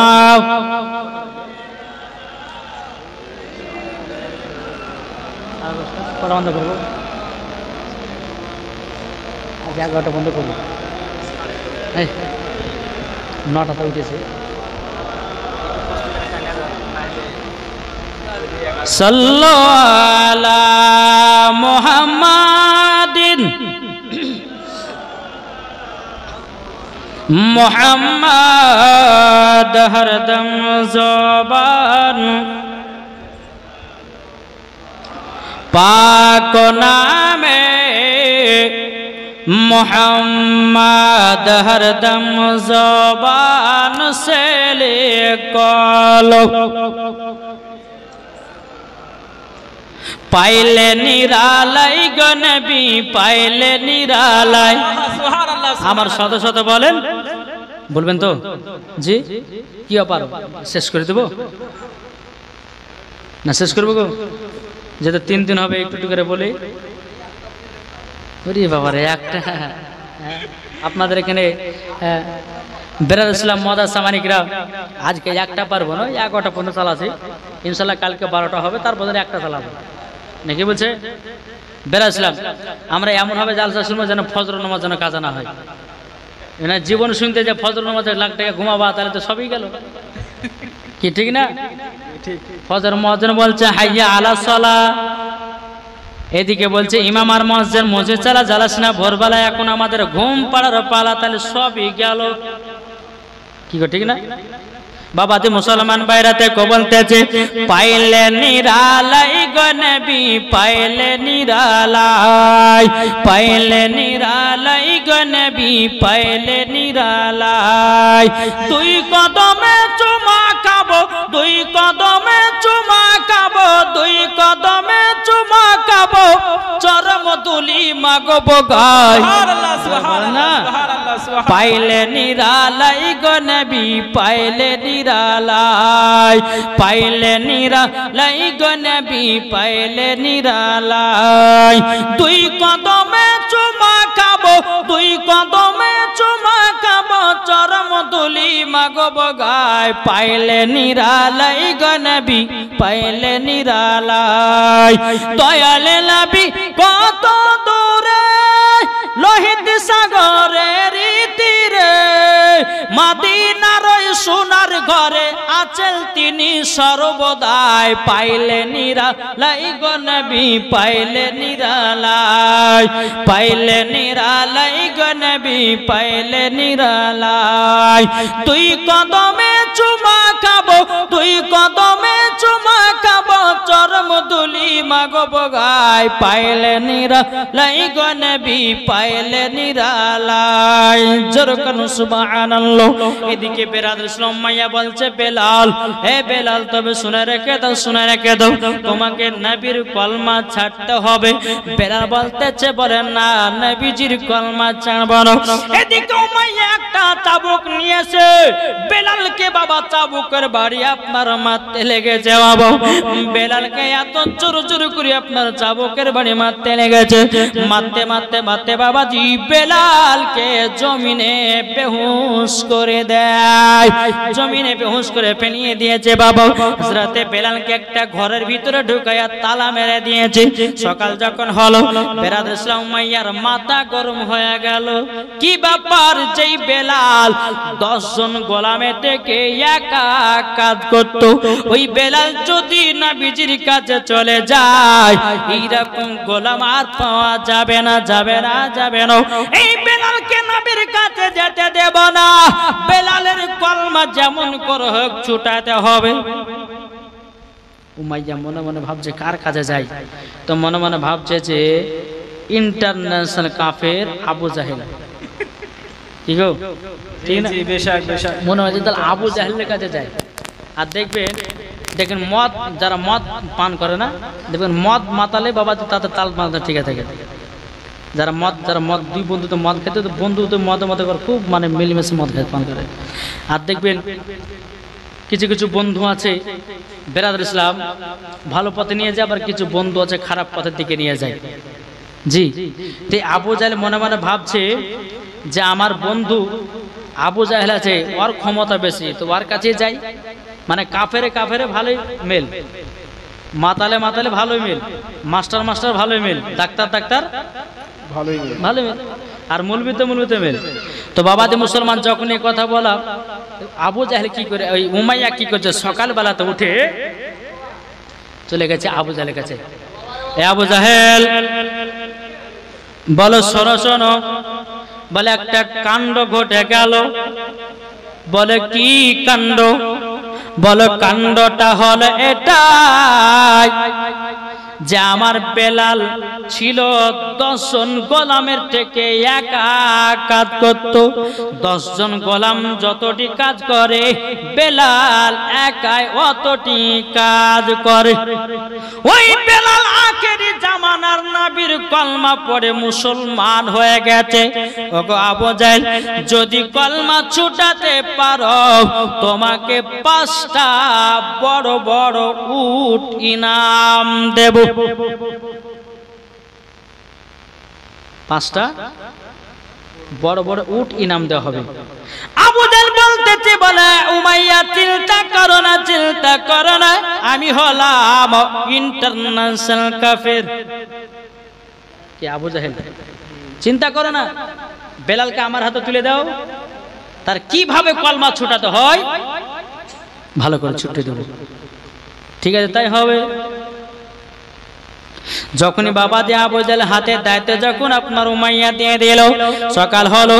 সকাল হয়ে যাবার পরে বেলাল ইসলাম 10টা গোলামকে নিয়ে আবু জাহেল বাবা দিয়ে টুকটুক টুকটুক করে উমাইয়ার বাড়িতে এসেছে। আবু জাহেল বলতে চায়, উমাইয়া বেলাল কোথায় আছে বলো না, বলো না। তখন উমাইয়া বলছো, গো বেলাল, ও গো উমাইয়া, এ উমাইয়া কোথায় আছে বেলাল বলো বলো। তখন উমাইয়া বলছো, গো আবু জাহেল, বেলালকে ঘরের ভিতরে তালা মেরে রাখা হয়েছে। এদিকে বেলাল ঘরের ভিতরে জ্ঞান ফিরে এসেছে। বেলাল আল্লাহর কাছে দোয়া করে বলছে, আল্লাহ গো, ওগো রব্বুল আলামিন, আমি তো আখেরি জামানার নবীর কলমা পড়ে মুসলমান হয়েছি। এই কাফেরের দলেরও আমাকে যতই মারুক না কেন, আমার ঈমান যেন তত তাজা হয়ে যায়। জোর বলেন সুবহানাল্লাহ। এ বাবা যে মুসলমান ভাইরাও, বেলালের ঘরের তালা যখন বাবা খোলা হলো, খোলার পরে বেলালকে ঘর থেকে আপনার বের করেছে। আবু জাহেল বলতে চায়, বেলাল, বেলাল তোমাকে নবীর কলমা ছাড়তে হবে। বেলাল বলছে, না না, আমি নবীজির কলমা ছাড়ব না। বলে ছাড়বে না, বলে না। আবু জাহেল লোভ দেখাচ্ছে, কি বলে, বেলাল তুমি যদি কলমা ছেড়ে দাও তোমাকে আমাদের লিডার বানাবো, তোমাকে টাকা পয়সা দিয়ে মালামাল করে দেব। এই বেলাল তুমি যদি নবীর কলমা ছেড়ে দাও তোমাকে জমি জায়গা দিয়ে তোমাকে বড় লোক বানায়া দেব। বেলাল বলতে চরে, আবু জাহেল আমার টাকা পয়সা জমি জায়গা দরকার নয়, আমার নবীকে পেয়ে গেলে পরে আমার ধন্য হয়ে যাবে। সুবহানাল্লাহ, সুবহানাল্লাহ। যখন এই কথা বলা, বেলাল তাহলে কলমা ছাড়বে না, বলে না। আবু জাহেল বলতেছে, বলে বেলাল সোজা আঙুলে ঘি উঠে না, ঘি উঠাতে গেলে বেকা করতে হয়। এদিকে আবু জাহেল বলতে চায়, গোলামেরা তোমরা এক কাজ করো। বলে কি কাজ? কাজটা হলো একটা বড় কড়াই গরম পানি করো। আবু জাহেলের গোলামেরা বলতে চায়, হ্যাঁ আবু জাহেল গরম পানি করে কি করা হবে? আবু জাহেল বলতে চায়, গোলামেরা গরম পানিতে বেলালকে নিক্ষেপ করব, যেন বেলাল ভয়ের যন্ত্রণাতে যেন কাতরে যেন নবীর কলমা ছেড়ে দেয়। বাবাজি মুসলমান ভাইরাও, এই সোনা মানিকেরাও, হযরতে বেলাল কেঁদে কেঁদে আল্লাহর কাছে দোয়া করে বলে, আল্লাহ ওগো রব্বুল আলামিন, আমি তো নবীকে মহব্বত করি, আমি নবীর প্রতি আমি নবীজির কলমা পড়ে মুসলমান হয়েছি। আল্লাহ তুমি হেফাজতকারী, আল্লাহ তুমি হলো দয়ার সাগর। সুবহানাল্লাহ। যখন এই কথা বেলাল বলে দোয়া করছে আল্লাহর কাছে, আর এদিকে আবু জাহেলের একটা বড় কড়াই বাবাজি গরম পানি করতেছে, এমন গরম পানি করেছে বাবা, টকবক টকবক করে পানি ফুটতেছে, আর ওই পানিতে বেলালকে নিক্ষেপ করবে। তাহলে বাবুন, সামান্য বাবা যে আমরা রোদ মাত্রা তাপমাত্রা বাবা সহ্য করতে পারছি না, আর তাহলে বলুন এই গরম পানি যদি আপনার শরীর দেওয়া হয় তাহলে কি হবে? জি বেলালকে বলছে, বেলাল দেখো, ওই দেখো বড় কড়াই গরম পানি করা হইতেছে, চিন্তা ভাবনা করো কলমা ছাড়বে না গরম পানিতে যাবে। আমরা হলো ভয় ছেড়ে দিতাম, রে ভাই কি ছাড়তাম না, এখন তো মুসলমানকে ধরে ধরে যখন যে এই বলা করেছে, হ্যাঁ তো বাবা যে ভয়ের আতঙ্কে বলছে, কি করবে, জানতে হবে যেতে হবে। হ্যাঁ কিন্তু বেরাদান ইসলাম মুআজ্জাজ সামানিকরাম একটা কথা বলবো, কোন বেধর্মী যদি আপনাকে রাস্তাতে বলে বল জীবন চলে যাবে তবু কিন্তু বলবেন না, আর যদি বলবেন না, বলতে না বলে যদি আপনি শহীদ হয়ে যান, না বলে যদি তারা আপনাকে দুনিয়া থেকে যদি শেষ করে দেয়, এটাই হলো শহীদের দরওয়াজা। সুবহানাল্লাহ সুবহানাল্লাহ, ঠিক না বাবাজি? মুসলমান ভাইরাও, এই সোনা মানিকেরাও, জীবন চলে যাক, জান চলে যাক, বাবাজি ভয় নাই, মারবে তো মেরে ফেলুক। এখন কত সোশ্যাল মিডিয়াতে দেখা যায়, ফেসবুকে দেখা যায়, ইউটিউবে দেখা যায়, মুসলমানদেরকে ধরে কার হাত কেটে ফেলতেছে, কার পুরা পা কেটে ফেলতেছে, কার বাবা হাত কেটে দিতেছে, কার মুন্ডুকে পার করে দিতেছে, কার মাথা থেকে দেহ আলাদা করে নিতেছে। কিন্তু বাবাজি মুসলমান ভাইরাও, তারা আলাদা করে দিলে পরেও বাবা আল্লাহ তাকে জান্নাত দেবে, কি দিবে না ইনশাআল্লাহ। আর ভয়ের আতঙ্ক যদি আপনি যদি বলে দেন জান তো বাঁচায়, তাহলে আপনার ইমানের ভিতর দুর্বলতা, জি আছে না নাই? ইমানের ভিতর দুর্বলতা আছে না নাই? আর ইমানের ভিতরে যদি দুর্বলতা থাকে তো বাবাজি কেউ যদি মারার ধমকি দেয় তো বাবাজি ওই ইমানের দুর্বলতা থাকলে সব ভয় পালাবে। আসুন আমরা মুসলমানের জায়গায় থাকি, এমন ভাবে আমরা থাকি যেন আমাদের কেউ ক্ষতি করতে না পারে, নাকি বলছেন? আল্লাহ পাক আল্লাহ তাআলা যেন আমাদের সকলকে নবীজির আশিক, নবীজির গোলাম যেন বানিয়ে নেয়। আজ আমরা মুসলমান, আমি মায়েদেরকে বলতে চাই, মা বোনেরা শুনেন, সিরিয়াল টিরিয়াল দেখা বাদ দিয়ে খাতুনে জান্নাতের মতো নারী হন, 5 ওয়াক্ত নামাজ পড়েন, সকালবেলা কোরআন তেলাওয়াত করেন, দেখবেন ওই বাড়িতে আল্লাহর রহমত বর্ষিত হবে। আর যখন কোনো মহিলা যদি চোখের পানি ফেলায় আর যদি আল্লাহর কাছে দোয়া করে, ওই মহিলার দোয়া আল্লাহ কবুল করবে না করবে না? আর যদি তুমি সারাদিন সারা রাত সিরিয়াল দেখো, স্বামীর সঙ্গে ঝগড়া করো, বা কোনো স্বামী হয়তো বিবির সঙ্গে ঝগড়া করছে, তাহলে বলুন বেরাদান ইসলাম মুআজ্জাজ সামানিকরাম, ওই বাড়িতে বরকত হবে আর ওই মহিলার দোয়া কবুল হবে? কবুল হবে না। তাই মায়েদেরকে বলতেছে, মা সিরিয়াল টিরিয়াল বাদ দিয়ে এখন 5 ওয়াক্ত নামাজে তোমরা পাবন্দি হও, খাতুনে জান্নাতের মতো পর্দা করো, সকালবেলা উঠে কোরআন তেলাওয়াত করো, দেখবে আল্লাহ পাক আল্লাহ তাআলা মুসলমানদেরকে আল্লাহ হেফাজত করবে। জোরে বলেন সুবহানাল্লাহ সুবহানাল্লাহ। বাবা তো মুসলমানদের এত কষ্ট কেন? ফজর আজান দিচ্ছে মুসাল্লি নাই, জোহরে আজান দিচ্ছে মুসাল্লি নাই, আসর আজান দিচ্ছে মুসাল্লি নাই, মাগরিবে আজান দিচ্ছে মুসাল্লি নাই, ইশাতে আজান দিচ্ছে মুসাল্লি নাই, নামাজই পড়ে না। আবার কিছু কিছু মুসলমান নামাজ পড়ে কি হবে, নামাজ পড়ে কেউ বড় লোক হয়েছে, আরে বোকা কই গেল, নামাজ পড়ে বড় লোক হয়নি তো নামাজ পড়ে জান্নাত নিবি না, কি গো? আজ আমরা মুসলমান নামাজের দিকে নাই গো, 5 ওয়াক্ত নামাজের ভিতরে সব কমে গেছে। জুম্মাতে আবার কিন্তু সব একবার জুম্মাতে মাসে লোড হয় না? তাই বাবা যে মুসলমান জুম্মা পড়তে মানা করছি না, তবে জুম্মার সাথে সাথে 5 ওয়াক্ত নামাজটা পড়া একটু চেষ্টা করেন। জি বেরাদান ইসলাম মুআজ্জাজ সামানিকরাম, 5 ওয়াক্ত নামাজ যখন পড়বেন আল্লাহ পাক আল্লাহ তাআলা ওই গ্রামে রহমত বর্ষিত করবে। জোরে বলেন সুবহানাল্লাহ। জি মুসলমান, আল্লাহ পাক আল্লাহ তাআলা আমাদের সকলকে নবীজির আশিক, নবীজির গোলাম যেন আমাদেরকে বানিয়ে নেয়। জোরে বলুন আল্লাহ আমিন। একবার দুরূদ পড়ুন, আল্লাহুম্মা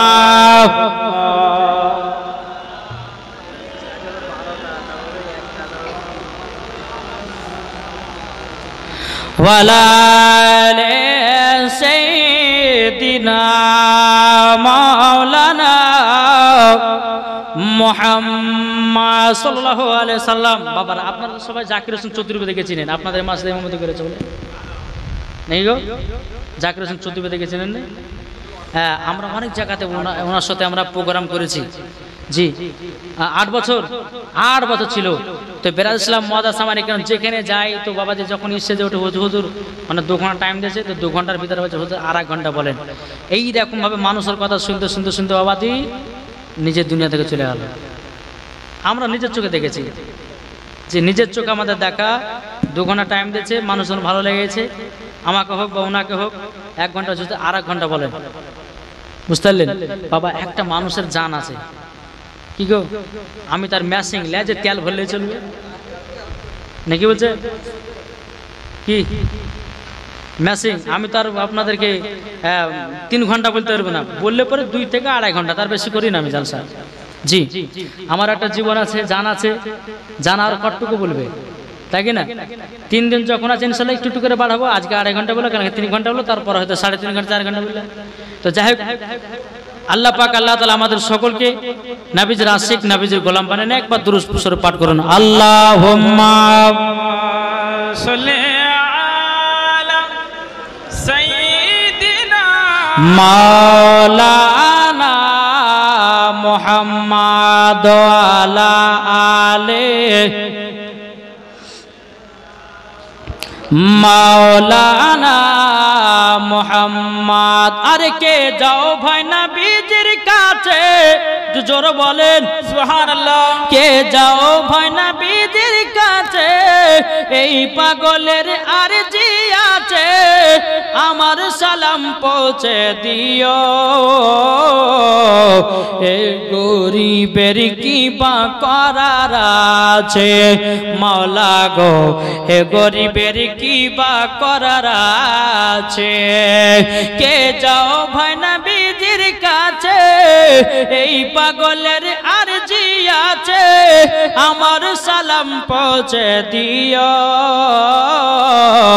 হে গরিবের কি বা করার আছে মাওলা গো, হে গরিবের কি বা করার আছে। টাকা করি নাই আমার, শখ জেগেছে মদিনা যাওয়ার, মনের দোয়া কবুল করো। এই গরিবের কি বা করার আছে মাওলা গো, এ গরিবের কি বা করার আছে। আল্লাহুম্মা সাল্লি আলা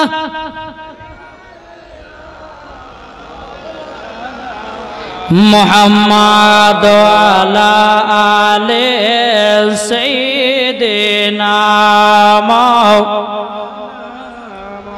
মুহাম্মদ সাল্লাল্লাহু তাআলা আলাইহি সাল্লাম। এদিকে আবু জাহেলের গোলামেরা বলতো, আবু জাহেল গরম পানি করে কি করা হবে?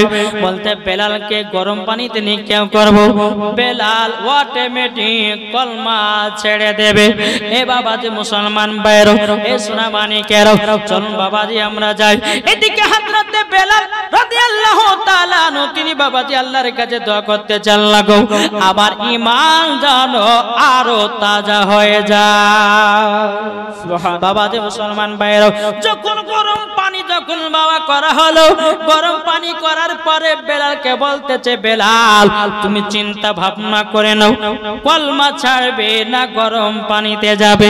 বেলাল বলতেছে, আবু জাহেল, এ উমাইয়া তোরা শুনে রেখে দে রে, আমি গরম পানিতে যাব তবুও কিন্তু ভালো, কিন্তু নবীজির কলমা ছাড়ব না। বেলালের হাতকে বাঁধা হলো বাবা, বেলালের পাগুলোকে বাঁধা হলো। বেলালকে দেখে আল্লাহর কাছে দোয়া করতে চাল লাগো, এখন তো আমাকে গরম পানিতে নিক্ষেপ করবে আল্লাহ, আল্লাহ আমি সহ্য করব তো করব কেমন করে? বেরাদুসলাম মাদান সামানিকেরাও, হে সোনা মানিকেরাও, আমার নবী মুস্তাফা সাল্লাল্লাহু তাআলা আলাইহি সাল্লামের কলমা পড়েছে হযরতে বেলাল।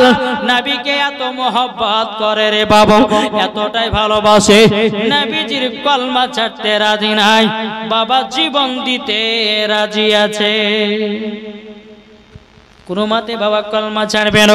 বেরাদুল ইসলাম মাদান সামানিকরাম, হযরতে বেলাল রাদিয়াল্লাহু তাআলা আনহু বাবাজি যখনই গরম পানিতে নিক্ষেপ করবে, আবার আবু জাহেল বলতেছে, বেলাল চিন্তা ভাবনা করো, কিন্তু বেরাদুল ইসলাম মাদান সামানিকরাম বেলাল বলতেছে, বলে নাও আমি নবীর জন্য জীবন দিতে রাজি, নবীজির কলমা ছাড়তে রাজি নয়।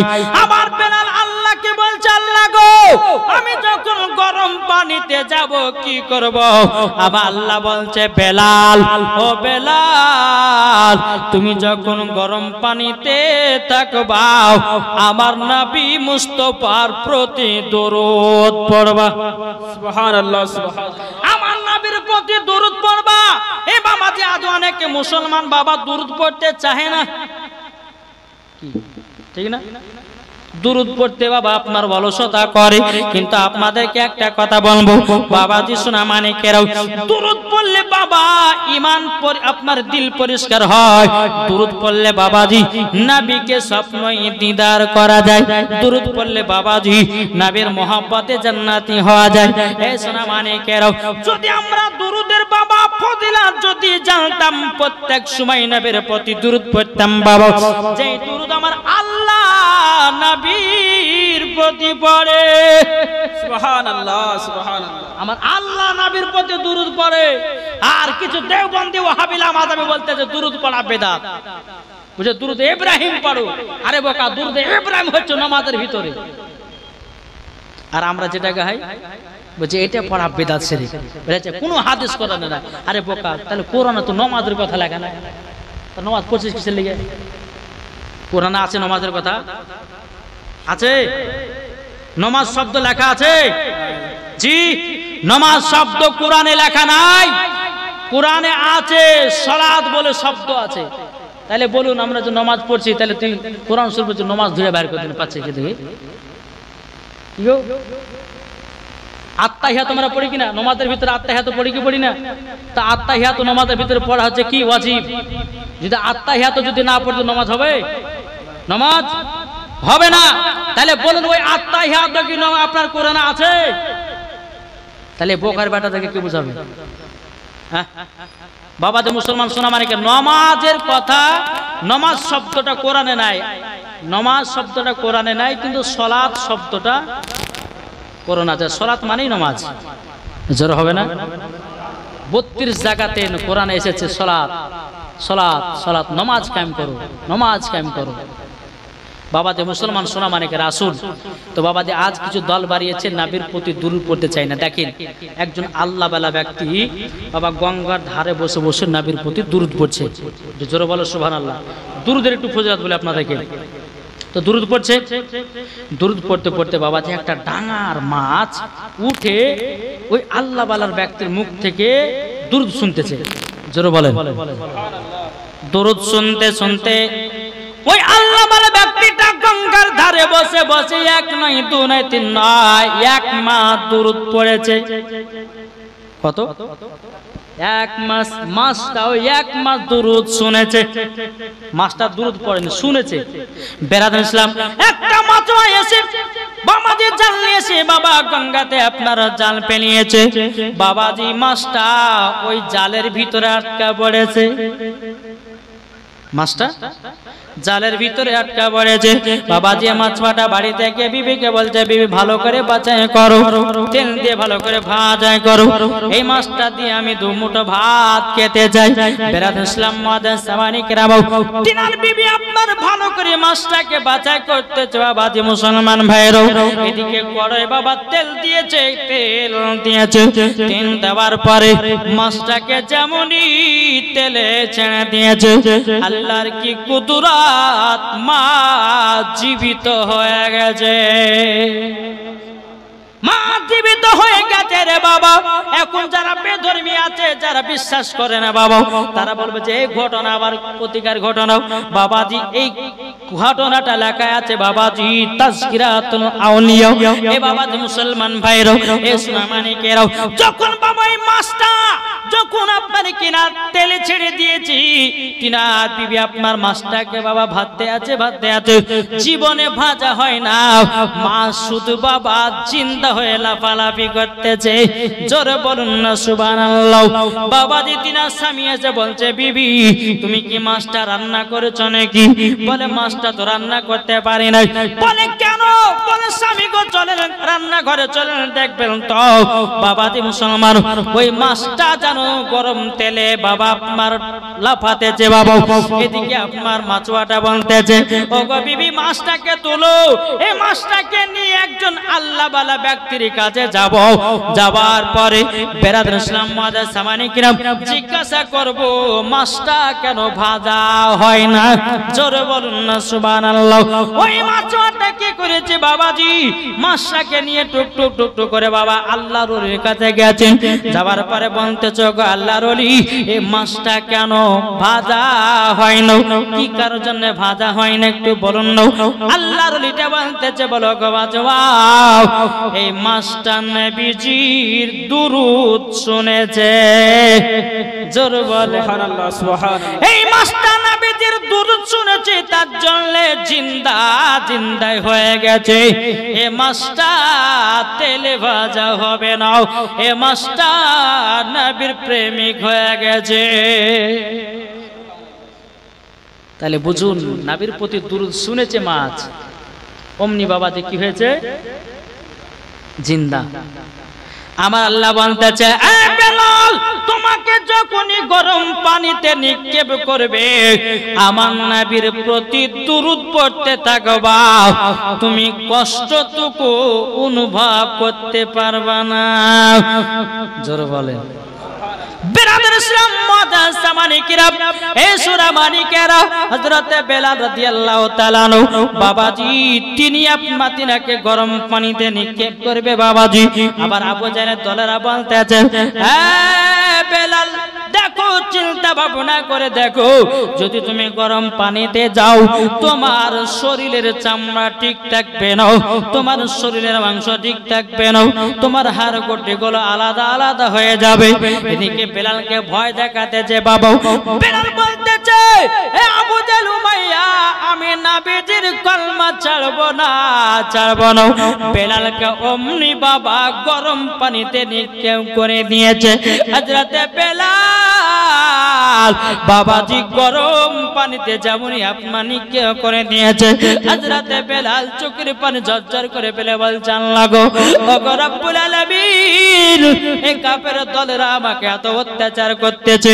আমার আল্লাহ বলছে, ও বেলাল, নবীর দুরূদ পড়ো, তোমার শরীরের কষ্ট তুমি অনুভব করতে পারবা না। কিন্তু বেরাদার ইসলাম মাদ্রাসা মানে কিরাম, শোনা মানে কেরাও, বেরাদার আমার নবীর প্রতি বেলাল দুরূদ পড়তে আছে রে বাবা, দুরূদ পড়তে আছে। এদিকে কাফেরের দলেরা বলতেছে, কি ব্যাপার?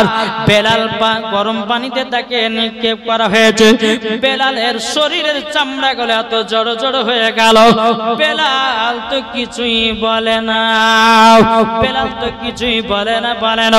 বেরাদার ইসলাম মাদ্রাসা মানে কিরাম, আবু জাহেল বলতেছে, বলে বেলাল, বেলাল বলো বলো কলমা ছাড়বে কি নাও?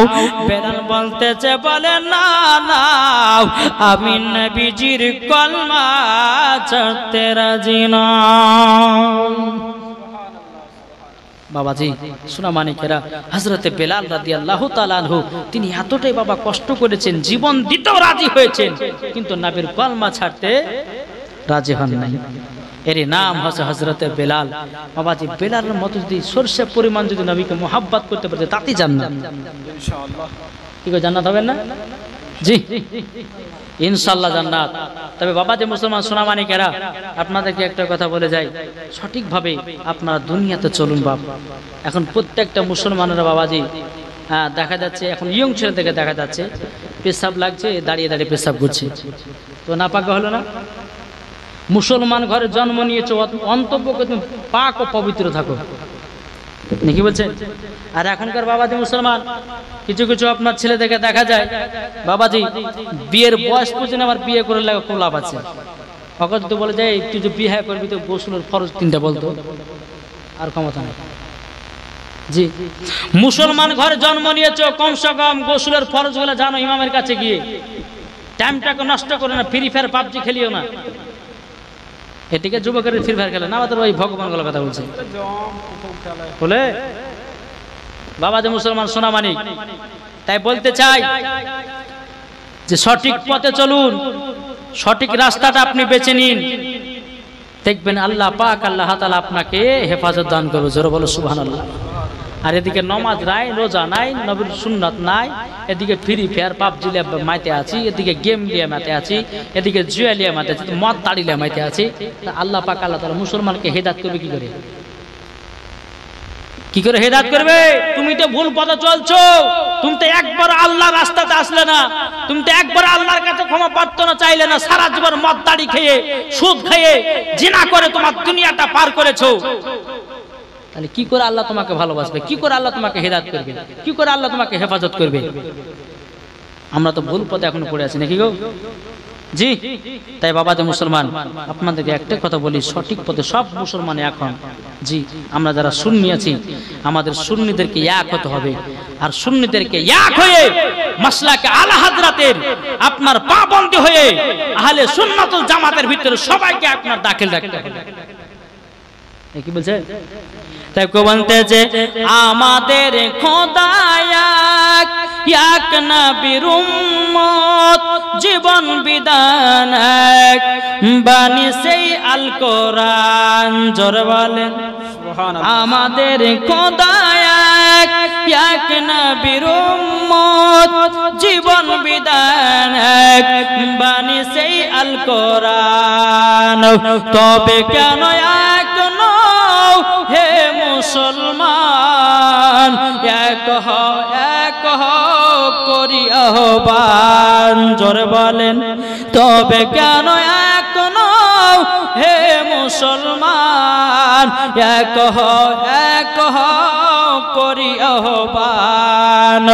বাইতুল্লাহ এক, মদিনা শরীফ এক, উহুদ পাহাড় এক, একটা তো জীবন একটা তো মরণ, সবাই জানো থাকবো সবাই মিলে মিশে, ঠিক না? তবে কেন এক নও হে মুসলমান, এক হও করি আহ্বান। তবে কেন এক নও হে মুসলমান, এক হও করি আহ্বান। আমাদের খোদা এক নবীর উম্মত, জীবন বিধান এক, বাণী সেই আল কোরআন।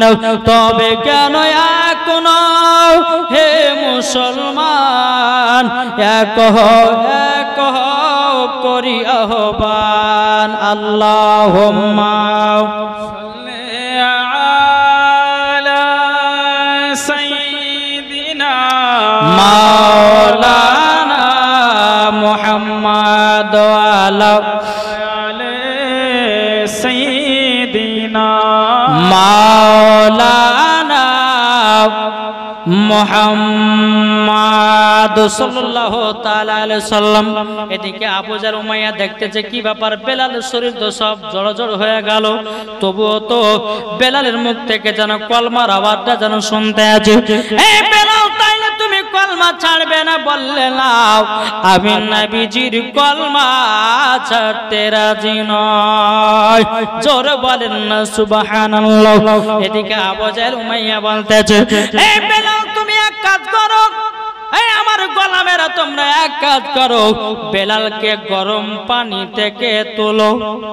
বেলালকে যখন বাবা গরম পানি থেকে যখন আপনার তোলা হলো, বেলালের চামড়া গুলো বাবা আপনার জড় হয়ে গেছে, শরীরটা যেন আপনার সাদা হয়ে গেছে বাবা। বেলালকে বলছে, বেলাল তাইলে কলমা ছাড়বে না?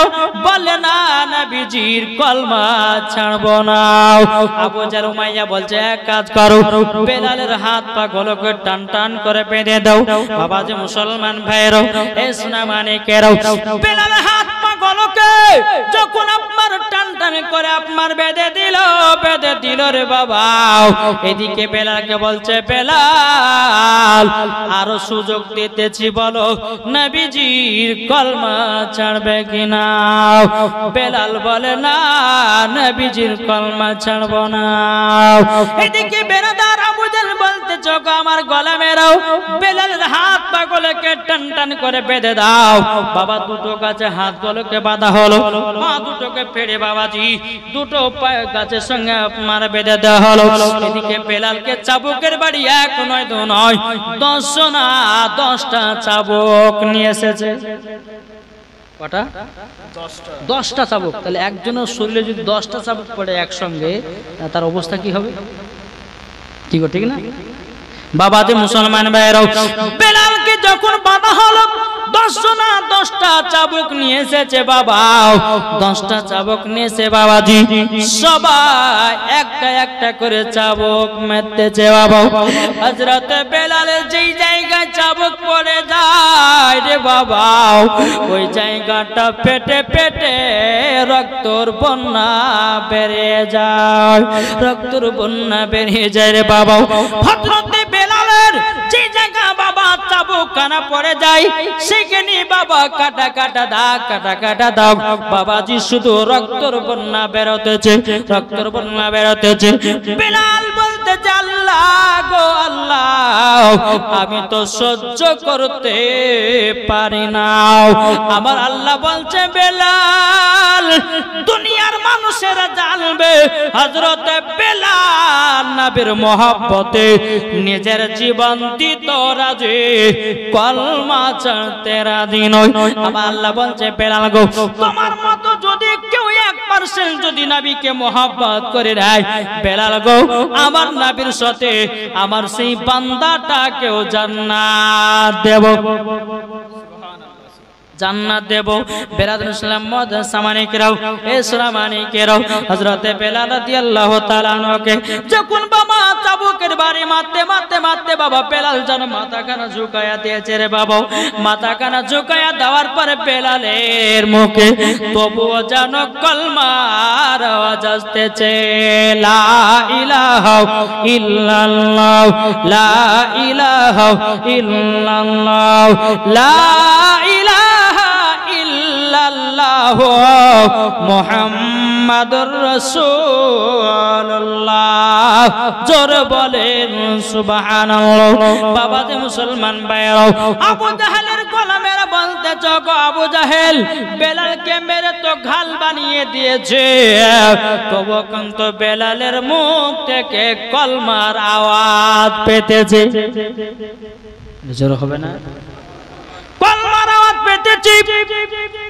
আবু জাহেল বলতেছে এক কাজ করো, বেলালকে তো চাবুকের বাড়ি মেরে রক্তের বন্যা বইয়ে দিয়েছো, তবে এক কাজ করো, একটা বাটিতে লবণের গুঁড়া নিয়ে এসো আর একটা বাটিতে মরিচের গুঁড়া নিয়ে এসো।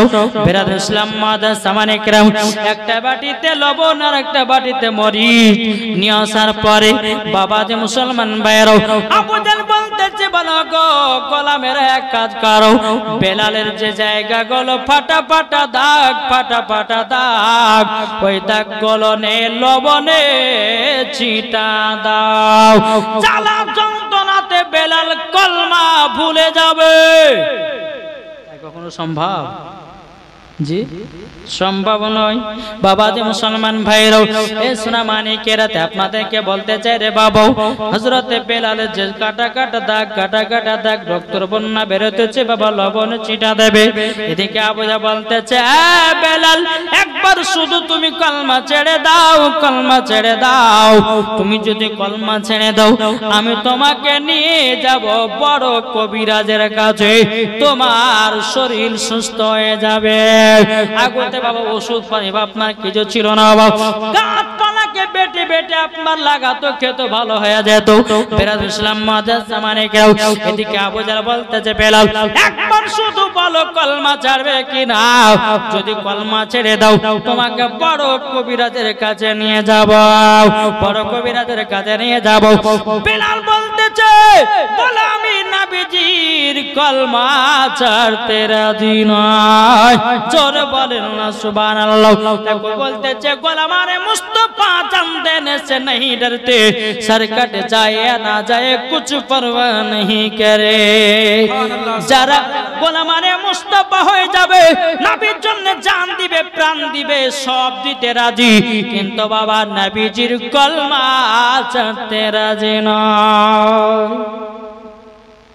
বাবা যে মুসলমান যখন বলে বেলাল তাহলে কলমা ছাড়বে না, না আবু জাহেল বলছে কাজ করো, মরিচটা নিয়েছো, লবণটা নিয়েছো, বেলালের যে জায়গাগুলো কাটা কাটা দাগ ওগুলো লবণের ছিটা দেবো, মরিচের ছিটা দেবো। আচ্ছা বলুন, সামান্য আমাদের হাতের আঙুল যদি কেটে যায় তো বাবা যে মুসলমান, তো ওই আঙুলটা দিয়ে কিন্তু আমরা ভাত খেতে পারি না, জ্বালা যন্ত্রণা করে না? সামান্য একটুখানি কেটে গেলে, লবণ টেকে গেলে যন্ত্রণা করে, ঝাল টেকে গেলে যন্ত্রণা করে, তাহলে বলুন বেলালের শরীরে যে এত কাটা কাটা কাটা কাটা দাগ, তাহলে বলুন না যদি লবণের ছিটা দেয় কত না জ্বালা যন্ত্রণা হবে, কি ঠিক না? ইনশাআল্লাহ কাল আবার এখান থেকে শুরু হবে। একবার তো পড়ুন, আল্লাহুম্মা সাল্লি আলা সাইয়্যিদিনা মাওলানা মুহাম্মাদ ওয়া আলি সাইয়্যিদিনা মাওলানা মুহাম্মাদ সাল্লাল্লাহু আলা মুহাম্মাদিন সাল্লাল্লাহু আলা মুহাম্মাদ হরদম জবান সিনে গালো পাক নামে মুহাম্মদ সাল্লাল্লাহু আলাইহি ওয়াসাল্লাম। বাবাজি শুনেন, কালকে যারা যারা আসবেন দু একটা করে বন্ধু বান্ধবকে বাঁধে দিয়েছে, মা খালা এত কম করে মা গো, এই গ্রামে কি মা বোনেরা নাই নাকি? কালকে সবার বান্ধবীকে বন্ধুকে যা যা আছে সবাইকে ডেকে লেজবেন ইনশাল্লাহ। কালকে বেশি যেন লোক দেখতে পাই নাকি বলছে? হ্যাঁ, এমন জায়গাতে বাবা দিয়ে এসেছি, বেরাদ ইসলাম মাদার সামানিকরাও, এমন জায়গাতে আমি এসেছি বাবা যে প্রথম আমি এই লোক পেলাম। আমার জালসাতে কমসে কম বাবা যে 20,000 30,000 করে মানুষ থাকে। কত বললাম? 20,000 30,000। হ্যাঁ, তো কই আজ হচ্ছে না, মানে লাস্টের দিন খিচড়ি খাওয়ার লেগে আসবে। হ্যাঁ বুঝে গেছে, লাস্টের দিন দেখবেন খিচড়ি খাওয়া। কালকে যে আপনার নসিপুর ফুরকানা মাদ্রাসা বাবা গেছিলাম উরুসে, বুঝলেন তো? উরুসের সময় বাবা দেখলাম যে হ্যাঁ লোকজন আছে, মা বোনারা কেউ নাই। যখনই বলেছে বিরিয়ানি দিবে অমনি বাজে ঘুম থেকে চোখ কচলা কচলা আসে বাবা, থালা হাতে। আর ওদের জালসা শুনতে ওদেরকে ভালো লাগে না। দেখবেন এই জালসা যেদিন শেষ দিন হবে, যেদিন বলে যে খিচড়ি বিরিয়ানি দিবে, সেই দিন আবার লোড হবে দেখবেন। কিন্তু এই দুদিন লোক পাওয়া যাবে না। তো বাবাজি হ্যাঁ বিরিয়ানি নাই লোক হবে না, আর যদি বলছে হ্যাঁ বিরিয়ানি হবে তাহলে লোক হতো। তো বাবাজি মুসলমান, যাই হোক আল্লাহ পাক আল্লাহ তাআলা আমাদের সকলকে সঠিক রাস্তায় চলার তৌফিক দান করে, জোরে বলে আল্লাহ আমিন। ইনশাআল্লাহ কালকে আপনারা আসবেন, দু একটা বন্ধু বান্ধবকে বেঁধে নিয়ে আসবেন নাকি বলছে, সঙ্গে করে নিয়ে আসবেন। এই মাহফিলে জান্নাতি বাগানে বসলে কি না গুনাহ নাকি আছে? আপনি যদি নিয়ে আসতে পারেন আপনার বন্ধুকে নিয়ে এসে যদি বসাতে পারেন তা আপনিও নাকি পাবেন, আপনার বন্ধু নাকি পাবে। বাবাতে মুসলমান, যাই হোক আপনাদের কাছে অনুরোধ, কালকে একটা একটা করে বন্ধুদেরকে বাঁধে আসবেন। আমার মায়েদেরকে বলে মা বোনেরা আপনারাও বেঁধে নিয়ে আসবেন। যাই হোক আমার বক্তব্য এখান থেকে সমাপ্ত করলাম। ওমা আলাইনা ইল্লাল বালাগ। আসসালামু আলাইকুম ওয়া রাহমাতুল্লাহি ওয়া বারাকাতুহু। ইয়া নবী সালাম আলাইকা, ইয়া রাসূল সালাম, ইয়া হাবিব সালাম আলাইকা, সালাওয়াতুল্লাহ আলাইকা, ও দরদি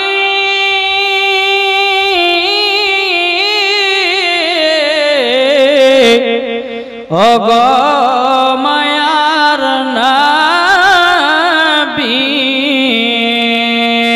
আমরা